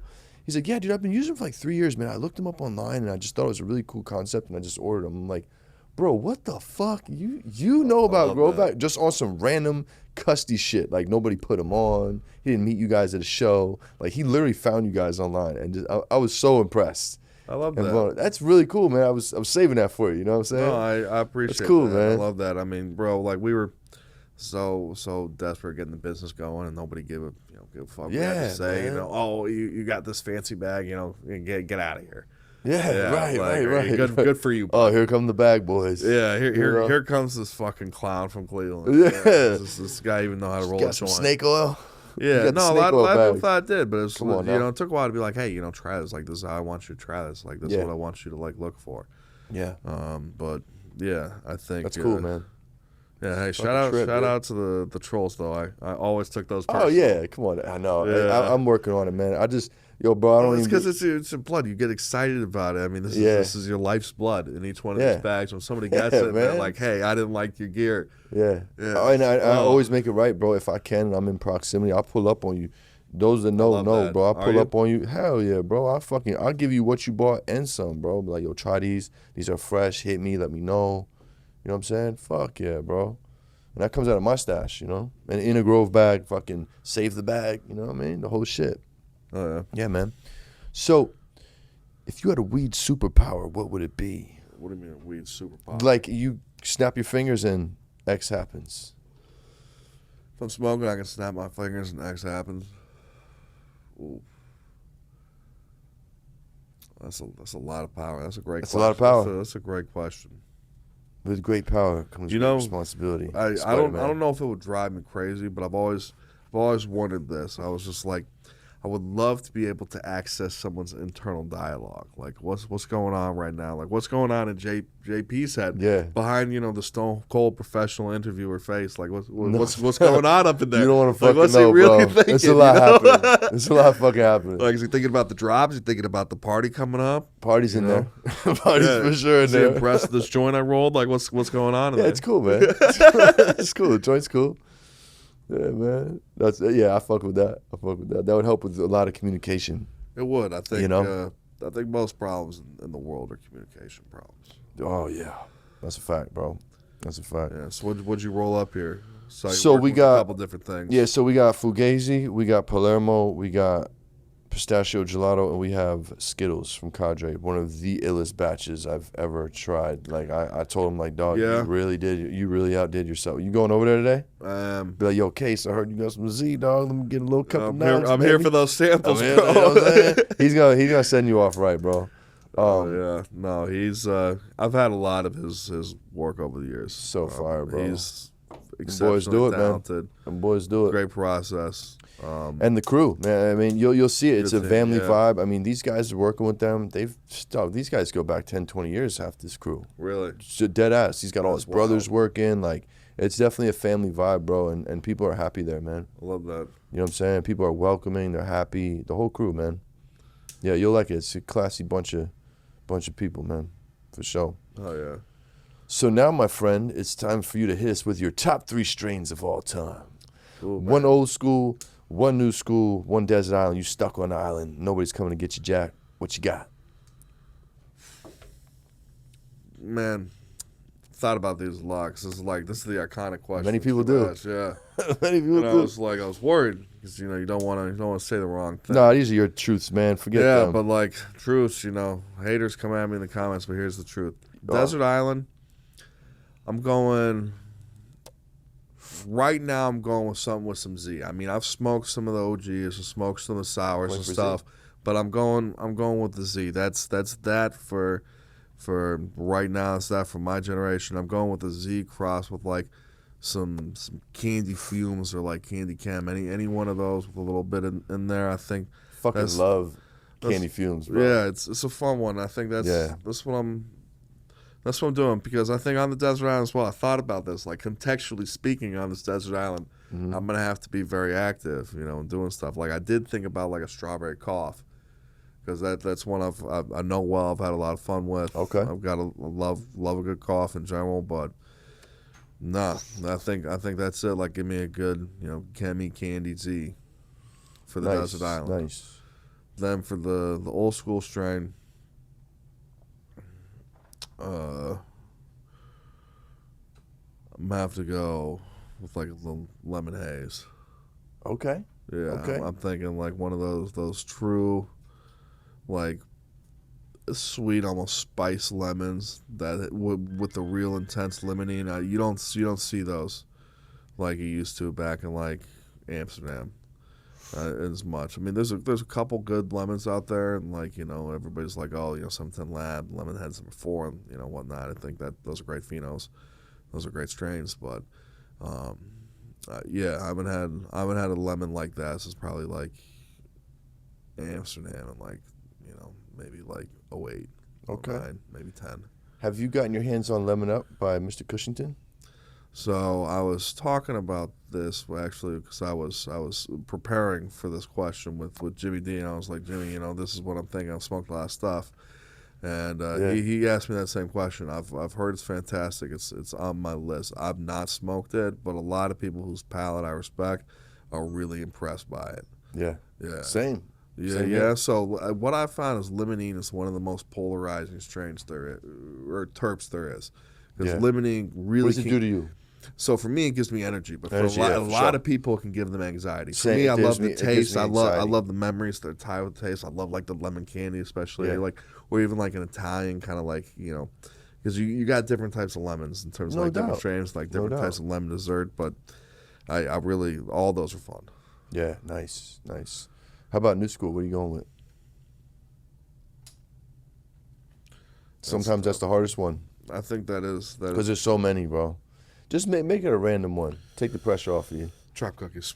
Trap cooks, okay. Trap cookies. Okay. I think for me, like some of the elite trap cookies I've had, when you get some great tangy, you get some great orange, citrus terps with some of that cookie, not the cinnamon cookie characteristic, but more of like the kind of bready, kind of desserty, doughiness. Yeah. Yeah. I know what you're talking about. Yeah. Yep. I know exactly what you're talking about. And that is a pretty fucking flower. And not my terp. And I don't even know if trap cookies is that old, new school. Not really. I mean, 3 years. At this point. Three. I'd say 3 years. About 3 years. But that is a very pretty flower. Very pretty flower. And if you like those citrusy terps, that's a good one. Cool, man.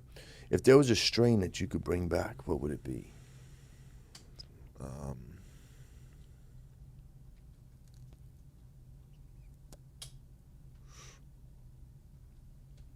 Bubba. Yeah, I think a lot of what I think of, and it's just I appreciate that answer. Got 15 years I think of good smoking experience. I think from what I remember of the Bubbas and what I've researched, what I've been told and what I understand, I think those are fantastic, and completely lost. Just the high from it, what I associate with it. Was intense. It was very intense. It was a very unique high too. Yeah, I agree. Yeah, I think sour. There's some exciting people working on sour right now, or people that I'm hopeful with what they're doing, but I think we don't have a sour like we used to. We don't have some of the strawberry coughs like we used to. I think some of those things just get lost a little bit, or maybe we're all totally wrong, and it's just hindsight and nostalgia for what we could get so much for packs everywhere. I think it's a little bit of that. Yo, strawberries, bro. I'm gonna get you some of this strawberry Zeppelis, or it's Skittles times strawberry Z. It's really called Zlushis. I don't have any on me. I just got a little bit left, but the homie Turkey Bag Tom got some down the hall. We'll get you a nug, because if you like strawberry, man, you're gonna really appreciate this one. Shout out Turkey Bag Tom. Definitely some of the most respected people in the game. So. Hell yeah, bro. Turkey Bag Tom holds it down, bro. That's a good friend of mine, man. And on that note, we're going to take a little break. What's up, guys? Just want to take a quick second to shout out my sponsors over at Grove Bags. Listen, Grove Bags are hands down the best way to store your cannabis. Forget jars, forget Mylars. Nobody does it like Grove Bags. Listen, it's a 6-layer, non-static bag. State-of-the-art technology. It's gonna keep your weed fresher for longer. It keeps your cannabis between 58 and 62% humidity at all times, the optimal humidity to store cannabis. It's gonna increase your shelf life, help prevent mold, weight reduction. Hands down, it's the best product out there. We don't use anything but Grove Bags at Good Pizza. And especially if your product is in stores, we all know there's some shelf life issues at the stores. This is gonna keep your product lasting longer on those shelves, so when your customer goes to try it, it's gonna be fresh cannabis. Listen, if you wanna store your cannabis the proper way, use Grove Bags. Use promo code PIZZA with 3 Z's. That's PIZZZA. Tell them Good Pizza sent you. Say that again, brother. Yeah. So I was admiring your work there. Obviously, you got some of the proper tips, and obviously, I'm on those drives. I'm getting cussed like everybody else. Oh, but I got all day, bro. I got hype. I got the Christmas one. And like That's my it's sick. favorite. It's got some. It's my favorite too. It's got the too. red and green like kind of candy. It's sick. I was thinking about like, for next year, the other guy dropped like a blue and gold Hanukkah one. And go for Hanukkah. That's a good idea. Yeah. That would go crazy in New York. I feel like. I go crazy in New York, Oh, Philly, everywhere. There's Cleveland, Jewish folks everywhere. But yeah, It's that's like, cool, man. They're around. They're Yo, they're like you know Chinese what? restaurants. We're around. You know. Word, bro. Yeah. Are you of Jewish descent? I am. Yeah. No doubt. Yeah. No doubt. Not the most popular thing right now. It's fucked, dude. What are you gonna do, man? The world's a fucked up place, you know. It's a particularly fucked up time, I think. And it's particularly for the world's on fucking fire right now. It's a lot of uncertainty, I think. Yeah. A lot of tribalism. Yeah, there is. There really is. I know, but I don't think things in the U.S. too. I think a lot of people are angry. A lot of people are hurting. Yeah, A lot of people are hurting in the wallet. I mean, I went definitely. out. I went out with a friend. We went out for burgers in Berkeley. It's three of us. Granted, we're big dudes. We're in the weed business. We like to eat. But it was Big I'll break plates, down the baby. order for you. It was 3 burgers, 3 dogs, French fries, 2 like complimentary waters, Yeah. a Coke and a milkshake.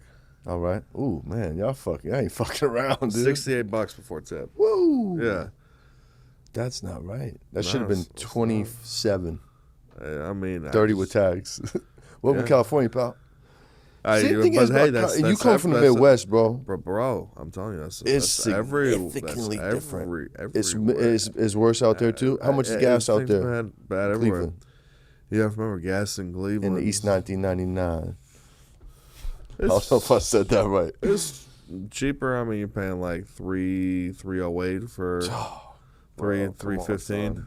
I know y'all are not complaining, Jack. Huh? 308, bro. We paying $5 with a fucking smile out here, bro. Sometimes $4. We're balling. $4.50. We're balling. You get it back other ways though. Yeah, I mean, you adjust. You You adjust. guys have higher wages out here. Yeah, sure? no doubt. No doubt. Yeah. No doubt.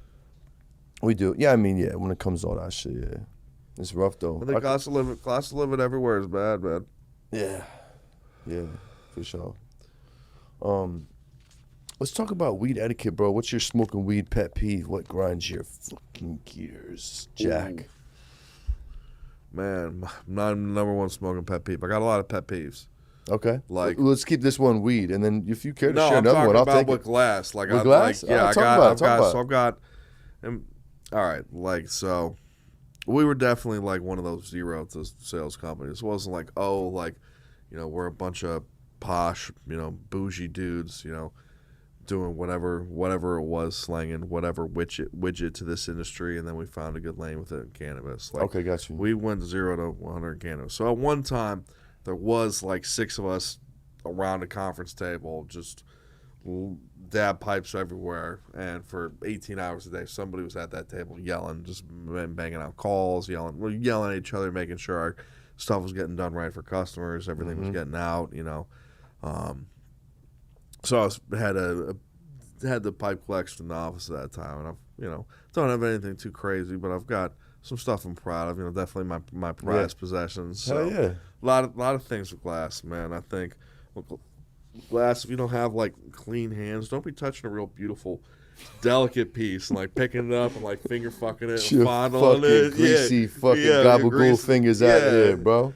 Yeah, it's just, you know, leaving Let's go. fingerprints, you know, what a little bit of like pizza grease or whatever it is. Yeah, not cool, I like bro. that. Number one, Chaz bangers though. I mean, bangers are expensive, particularly now. These like Toro Slurper tasters. You know, I've got.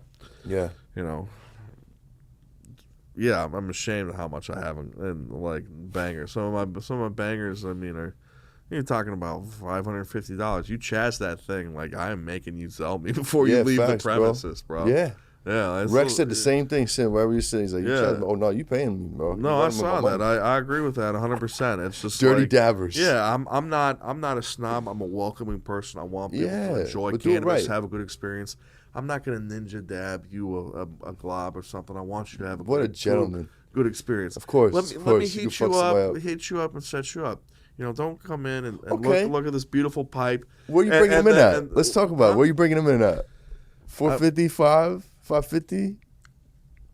So you want them to have a good combination of one, getting a good high and a good full dab and some smoke, enough smoke you can play with your mouth, but low enough temp that you're getting some of those lower, more volatile terpenes, Yeah, right? yeah. So I'm certainly not going to say 480, but I would say probably like 510.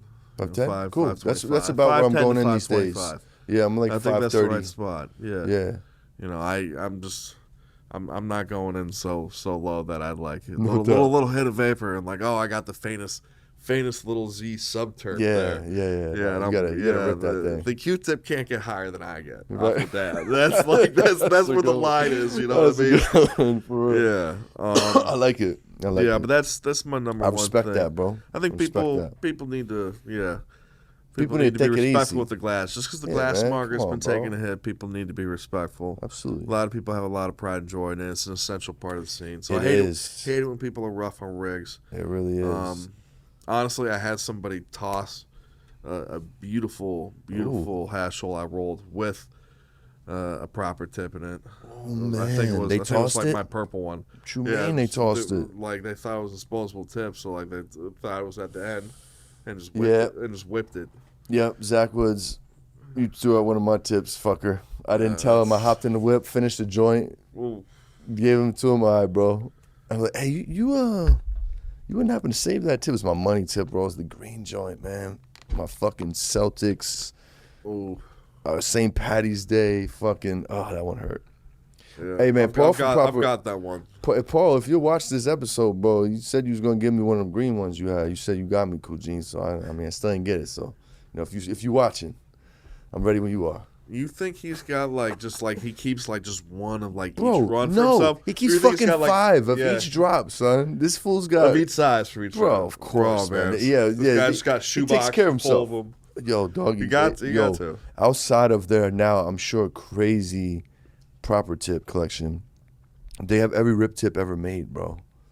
Like these guys are crazy. Like they got 300 plus. Like it's the whole collection. It's wild, bro. I mean, I can relate because cool, this is like my new thing. Like I don't have any collector hobbies, so I just collect tips. You know what I mean? I roll joints every day, so it's cool. Yeah, my only real eccentric vice, I'd say, is I like the headies. Yeah, me too, man. Yeah. Me too. Fuck it. I'm fucking 40 now. I gotta find something to do. You know? Yeah, you haven't gotten this is fucking cool. You haven't gotten somebody to sponsor you. We'll Darby make a custom one for you. Yeah. Well, you know what? Speaking of which, our tips are, if they're done in time, they're dropping at the party. I just got word this morning. No shit. So if you're watching, I'm gonna be there. I hope you got a tip. I'm gonna be there early. Hell yeah. They might not even fuck around and hit the website. You know? What's your favorite place to smoke, Jack? Favorite place to smoke. I'm curious what your favorite place to smoke is. You're the reverse card. You're a travel right. man. You spend time in a lot of different places. I'm And feeling. I think to define the question, it's not the favorite place you've ever smoked. It's the favorite place you smoke. It might be a place that you're only there 4 times a year, but you always make sure to burn one there. But it's not a place you just smoked once. Let me tell you something. Yeah. Sicily was pretty dope. Yeah. Even though it's an island, it's a little humid. Sicily was pretty dope. Smoking Palermo out of a Grove bag, of course. Yeah, hell yeah. It was some next level shit, bro. It's just because my soul feels good there. And I think a combo of that, just like being in the motherland, that's really cool. You know? I'd go Sicily. I'd go Palermo, Sicily. That was fun. And that was last summer. Yeah? Yeah. So you'll be back, is what you're saying. Oh, yeah. You'll be Oh, back. for You'll sure. recreate the moment. Definitely. Oh, yeah. Yeah, I'll be back Yeah. without the kids, man. I need to wiggle out there. You feel me? I hear that. I hear Sicily's amazing. My amazing, bro. girl's family from Sicily. Is that right? Yeah. Oh, no shit. Good for Yeah. you. And she's 5 foot and fearsome, man. Oh, I know she is. Yeah. She'll fucking cut your neck, bro. Better watch it. If you get the chance to go, fucking go, bro. Nah, For sure. I'll make my way out there. Yeah, make your way out there, Yeah. man. So how about you? I'm going to hit you back with the reverse card. Yeah, my Favorite place to smoke? favorite place to smoke. Hypothetically speaking, Yeah, it could be in your garage if you want. No, hypothetically speaking, there's reasons hypothetical. Okay. Warehouse on Fridays after everybody's out of there for the weekend. Perfect. Yeah, It's perfect. Just roll one up, walk there. Luke might hang with me. You know, Nice. Shout out Luke. Yeah, just shout out in general. I think early on, whenever I think you're in the shop. Yeah, I think. Yeah, just. So let's double down. Celebrating the win, just walking through the warehouse. I like that. We're gonna double down on that vibe. What's playing in the background? What's your favorite song to blaze to playing in the shop? Fucking Friday, or maybe you're cruising. Shit. What's your favorite song to blaze to? That's like, yeah, this is good. Favorite album or favorite song? You could do album. I'll accept album. I like that. I kind of like that better. You just leave it on, you know.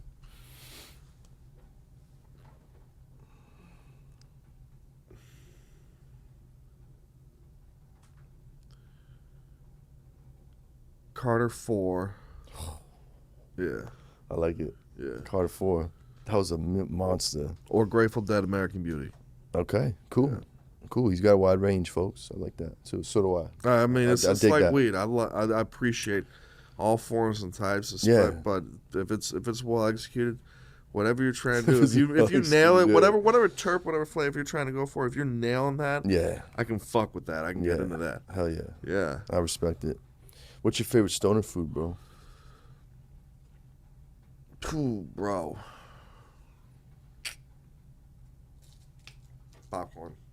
Popcorn, huh? Popcorn, yeah. We got some heady popcorn spots out in Cleveland. Really? Shout out Sugar and Falls Popcorn Shop. Okay. You know, Garrett's Popcorn in Chicago, I mean. That Chicago dichotomy mix. Okay. With the cheese and caramel. Nice. That bangs. Yo, you know what's fucked up, bro? Time. In my older age, I can't do the popcorn like that. I choke on it, bro. It gets stuck in my throat. I don't know when the fuck this started happening a couple years ago. But I just don't enjoy it. I love popcorn, don't get me wrong, especially heady-ass popcorn. Number 2 would be, you know... Well, hold on, I'm about to hit you because you might drop number 2 on this next question. Hold on. What's your late-night stoner, you're a piece of shit and you know it. You fucking see that thing you're going for and you're finishing that shit. Cannolis cold out of the fridge, out of the box. Cold out of the fridge. Yeah, standing in the fucking door. Standing in the door. Door's open. Yeah. Nothing fucking hits like a fucking cold cannoli. Just standing outside the fridge, door open. Yeah. Because you don't want it to get warm. You got to leave the fucking fridge open. Yeah, getting powdered sugar all over yourself. That scumbag. See that scumbag. The fucking, the lights are probably off. Yeah. We're just rocking the fridge light. I love that, bro. You painted the picture well. I like that. Thank you. Yeah. That's great. What's the first weed device you ever had to MacGyver as a child? Or not as a child, as a teenager. You started smoking at 16. Oh, man. I mean, we did them all. I mean, you have to forget, You're a packaging guy, so you're very... You understand... No, I smoked earlier than that a few times, but I think everybody smoked. We smoked an apple. Who the fuck cares? The apple? Like everybody's done. It's one of 4 things. Everybody's done the apple. I think for us right off the bat. I mean, bro, weed was so expensive. It was so hard to get. I don't think anything beats the efficiency because even like this. I mean, look at the size of your joints. I mean, you are cannabis industry professional connoisseur.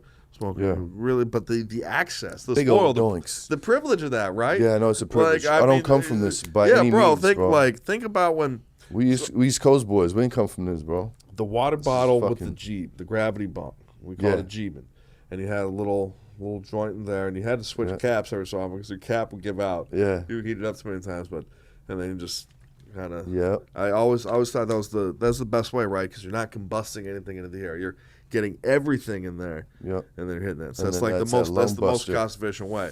If I'm getting high. Yeah, that or like a cigarette chum one hitter, like bro, that I can make an ounce last. Oh yeah, yeah. Oh yeah, the little one hitters. Oh yeah. Remember the old school ones that looked like a Newport? You know what I'm saying? Like had the paint. We were smoking paint. Yeah. Off that I became a man on those, man. Bro. It's getting fucking cold. I'm gonna throw the fucking jacket on over here, Eugene. All right. Let's get fucking serious.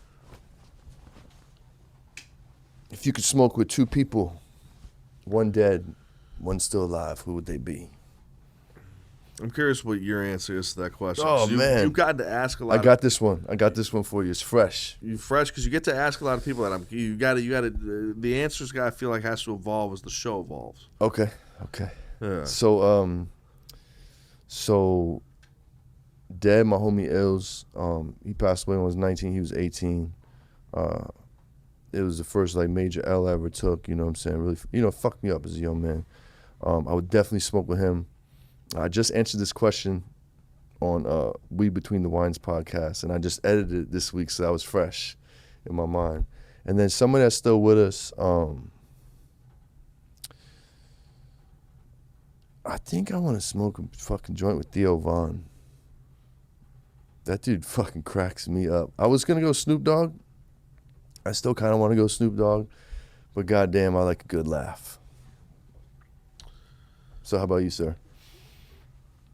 I mean, Snoop's absolute icon of the scene. I mean, I would be curious. I would be curious. I'd love to ask him some questions. Behind closed doors, record. I can never sign away my life and never speak about this. Would love to rap with him, know his thoughts. That's to do with a crazy life. Absolutely. Being able to have one more with a loved one, for sure, is a privilege too. Wow. I think for me, the two people I really want to burn and get down with, Malcolm X. Nice. I wanna really understand, your perception of the world, and fascinating book, fascinating character in American history. In a lot of ways, seems more relevant now than ever, just with all the craziness of the world. And no doubt. One just be like, I got a great menu. I was just in SAC. Let's sit down and burn through it. We'd love to know what you have to say. In terms of deceased person, I would go with somebody who really, be open to them really, changing, expanding my perspective on something. And then I think somebody currently,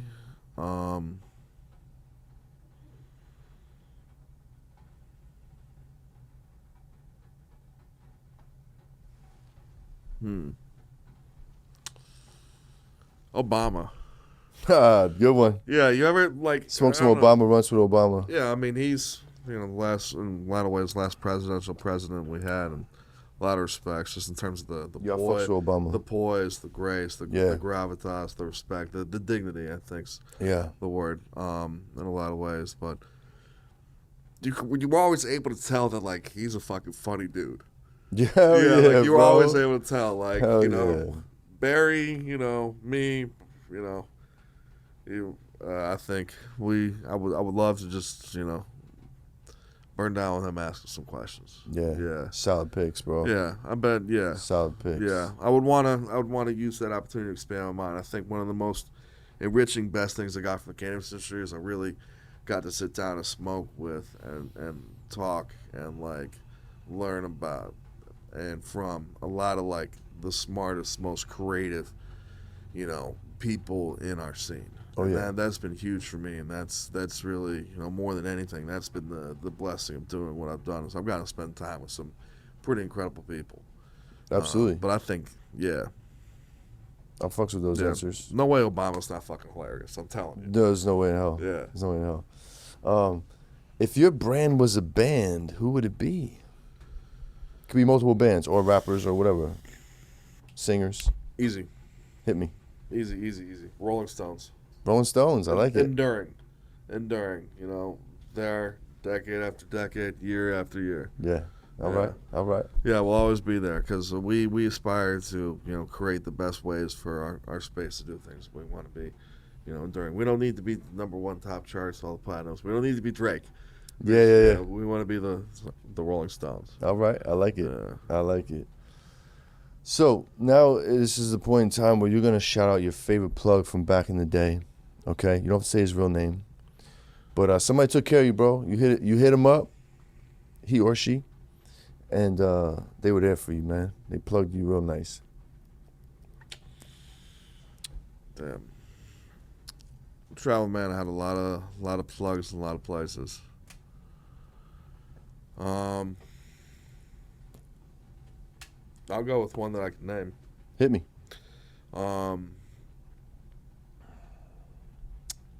Dougie from Hitman. I think I went to school. Dougie. I went to school in Boston. Okay. Where at? You know, so little college called Babson. Okay. I was lucky to go there. Real nice. Good school. What'd you study?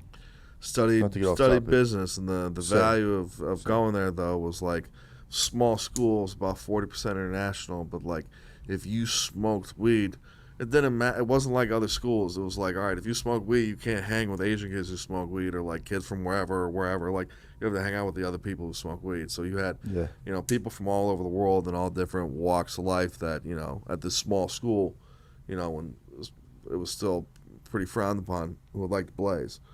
And that was just amazing. So you got to talk with so many different people, learn so much, different perspectives about the world, but also I think going over to Dougie and just seeing like the scale the game was already at, and his excitement, energy, and you know, I think he put a lot of people on and attracted attention to a lot of things. Was very early to a lot of things. That's what's up. But I think that really was like the first time that my eyes were opened up. So shout out to Dougie. Yeah, a lot of pioneering stuff. You know, Chalice, a lot of things with the glass. The fusion of scientific and artistic glass, very very interesting stuff. A lot of different categories. But yeah, I would say him, because it wasn't just a plug. Like, got energized about weed. Real passionate. Yeah, that's cool. That's how I am. Yeah, talking about weed energizes me. I'm talking about the weed energizing you. I'm talking about the scene energizing you. I'm talking about the potential. I'm talking about the excitement. I'm talking about people getting excited over pheno hunts and over people they're collabing with, new products they're coming out with, and just that energy that's infective and infectious, and that optimistic energy. Like, that's why we were all doing this shit. Yeah, that's how you know you're in the right place, bro. Yeah, because it's not easy to make money here, bro. You gotta really love this shit and be a little crazy. There's money to be made if you're in the right niche and you're in the right place, time, and you got the right, you know, ABC works out, you know what I'm saying? But it's not fucking easy. So you do have to have passion. You have to be very true to yourself and where you can add value and cut something out. I see a lot of people definitely taking care of their team, taking care of their families, taking care of, themselves, setting themselves up, you know, for a lot of different businesses, a lot of different touch points in a lot of different places in the industry. Yeah. You know, and you know, I saw one of you asked one of your guests recently, is there still room for mom and pop's industry and small businesses? Like, yeah, I think there absolutely is. I think in some ways now more forever, but you have to be very, you know, there's not a huge amount of margin for error anymore. I think you have to be very true to yourself and what you do and what you bring, and what you're passionate about. You know, if it's the lemon terp, you know, own that and run with that. Make the name in that. Absolutely. You know? Yeah, or whatever it might be. I've seen, you know, a lot of interesting things. I think, you know, a shout out, you know, AJ, you know, and everything they're doing with the you know, sour. I think I'm trying to try his sour, exciting. dude. Like that's I exciting. got to. But that's a very very passionate, focused. That interview was fire, by the way. Yeah, it was a fire interview because it was, you know, that was needed. I think you're a good interview, but one, I think that is AJ's authentic, you know, cannabis passion. When I was talking about Dougie exciting me, like, you know, I think the AJ and the way AJ talks, that excites people, that energizes people. Definitely, for sure. Yeah. I hope to bump heads with him when I go to New York at 420. You know. Yeah. Lock something in with him. That'd be cool. I hope to just bump a nug from him. Right, or that at the bare minimum. Yeah. So, yo, if you could go back to the young you, Jack, the day before you jumped off the porch and got in the game, what would you tell you?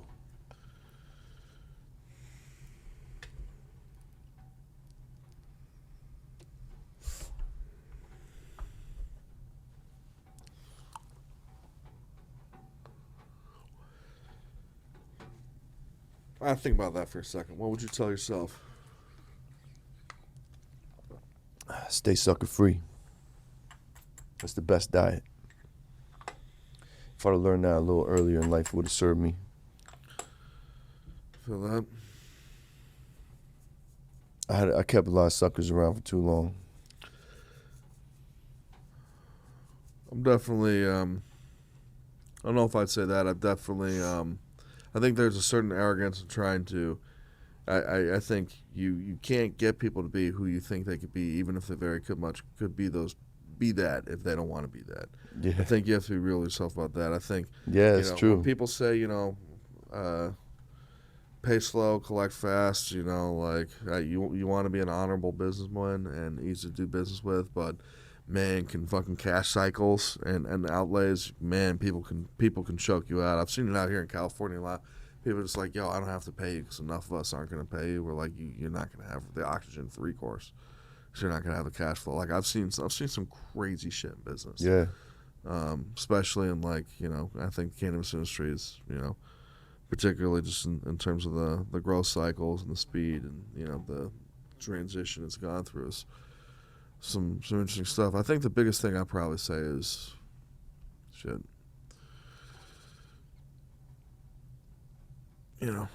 Nobody really knows what they're doing, so why do you need to? You'll figure it out.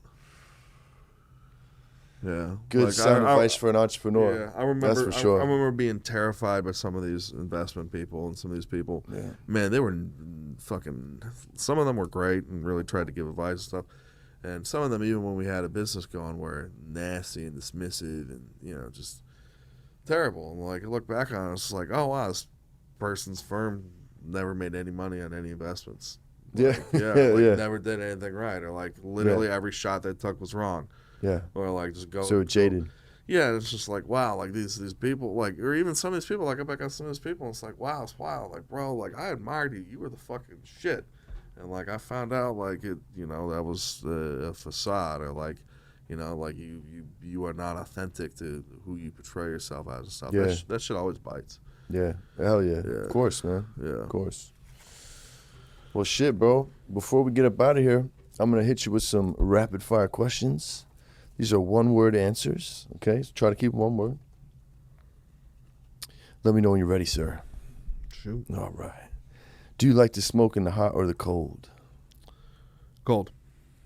Joints or blunts? Blunts. Bongs or bowls? Bowls. Cold start or hot start? Hot start. Rig or Puffco? Rig. Street smarts or book smarts? Street smarts. Love or fear? Love. Fear or respect? Respect. Batman or Superman? Superman. Haze or sour? Sour. Nas or Hove? Nas. Street Fighter or Mortal Kombat? Mortal Kombat. Regular doinks or hash holes? Hash holes. Favorite Ninja Turtle? Raphael. Same here. 80s or 90s? 90s. Coke or Pepsi? Coke. NorCal or SoCal? NorCal. Pizza or tacos? Pizza. Pizza with pineapples or no pineapples? No pineapples. Tacos or burritos? Tacos.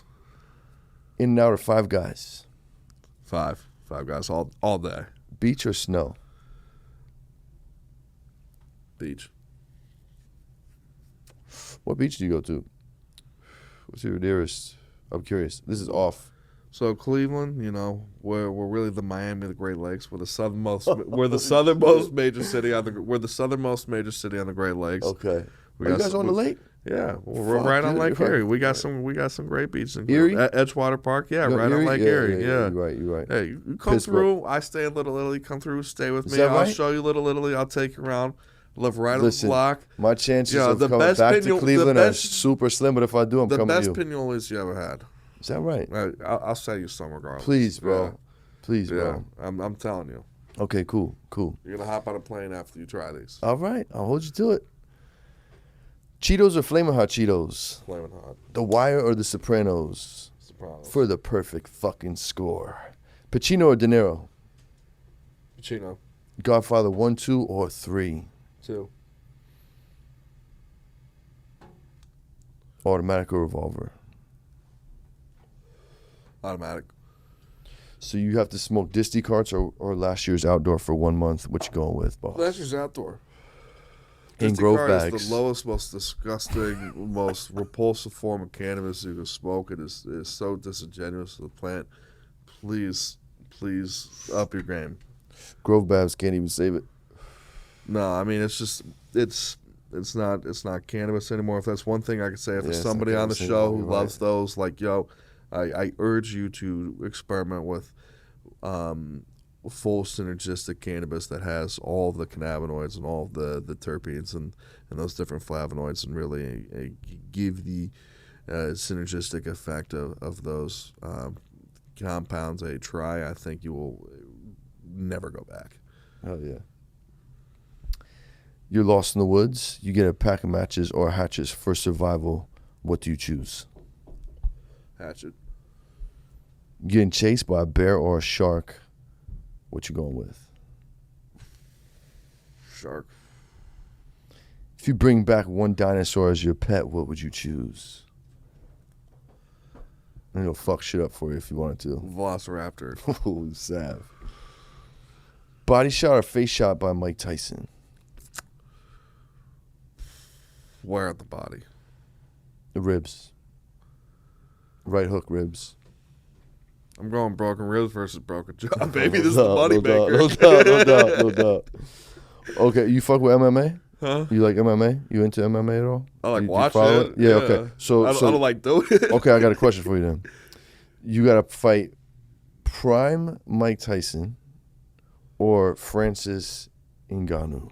So, pride Mike Tyson, right? I mean, absolute vicious fighter, vicious attitude, unbelievable punching power. Finished the fight ruthlessly quickly. But, I'm from Ohio. I wrestled. Like, Mike Tyson on his back is, not Francis Ngannou's back. Francis Ngannou's a well-rounded fighter. Oh, yeah. Yeah, Francis Ngannou, He punches as hard as a Ford Escort going 90 miles an hour. Yeah, not that I want to fight either of them. Like, no doubt. Yeah. These are the shitty questions. Yeah. Shot a 151 or a hot dab? 900. Bro, Glowy. I'm doing the 151, bro. Yep. From Cleveland. I'm from Cleveland, man. Give me a fucking shot. You kidding me? Yeah, let's go.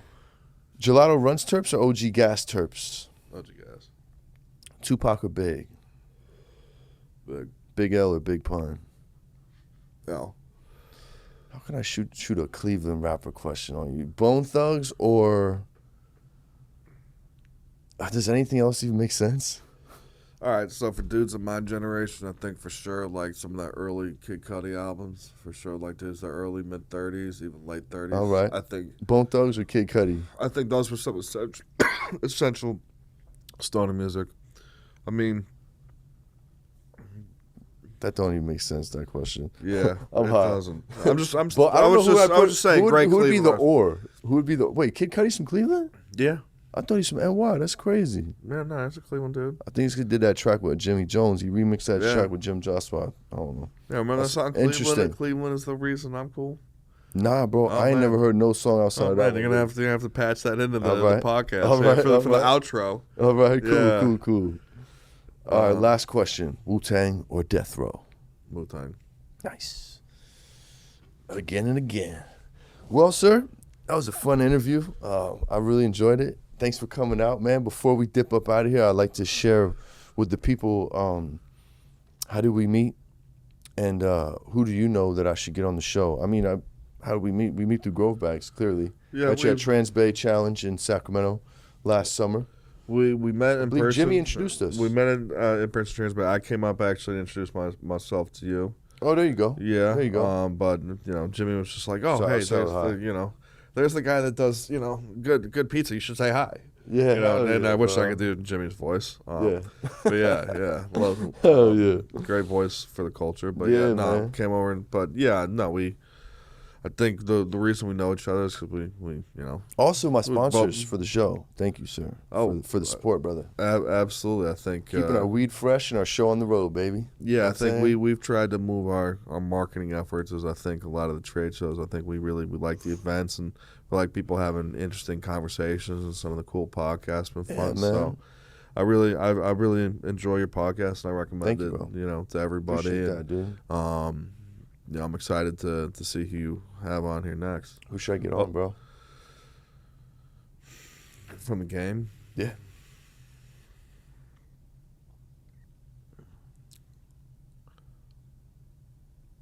Naranji from Rome. You should get that dude out here. From Rome? Yeah. Oh, I'd love that. Yeah, you should get Naranji. Yeah. Can you make the connection? Just put us in a 3-way conversation somehow? Yeah, I could do that. Cool. Yeah, but like WhatsApp, right? Yeah, I would love. I mean, he's from Rome, obviously. He's, you know, but like, dude, it's dude's ahead. Like, very interesting. Does a lot of his own breeding. Like, Cool, I think man. it would. His level of like passion. I think like it'd be interesting. Definitely down for that. But shit. No, that's good, bro. Make that plug, bro. And before we dip up out of here, man, please plug anything that you want. At this moment, we plug you every fucking episode, but anything, how they could find you, anything coming out, they should look out for it. Plug it now. Yeah, absolutely. 2 products I want to plug real quick is one, we have our new product for fresh frozen material. It's going to substantially cut down on any freezer burn and bite to the plant within the bag.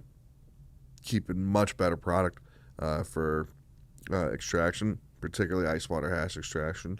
So really, really excited about that. I think that's going to be another good item that will become an SOP and a staple of the process for enhancing the product.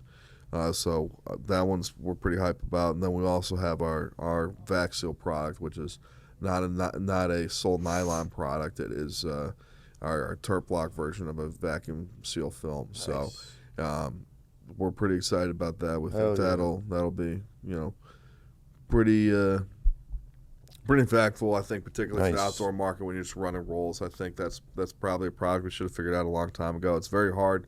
You know, we were talking earlier about the different classifications of material and like those different classes. Sure. And like, you know, what's the behavior of like, you know, nylon versus a modified atmospheric film versus, you know, some of these other materials. So that's something I'm pretty proud of. I shout out Tyler and Yang. Y'all killed it with that one. That's fire, bro. Snuck that one in at the end, didn't you? Yeah. That's just some exciting shit. I'm glad we covered that. Yeah, and then also, like, we're out in SAC. Like, you know, I got some of them up there, but, like, Jordan, Blueprint, like, you know, Gino, everything is doing a Gotti. Like, you know, Dave over prefer. There's a lot of heat coming out of Sacramento. Like, you know, it's going to be a great event on Friday. Shout out to the crew. Hell yeah, it's going to be a great event. Yeah. If you're watching, it was a great event, trust me. We'll see. My man, thank you for coming out, my bro. Appreciate you, dog, and I appreciate the support, man, for real. Everybody, ladies and gentlemen, tune in to Grove Bags, at Grove Bags _ or just Grove Bags? At Grove Bags. At Grove Bags.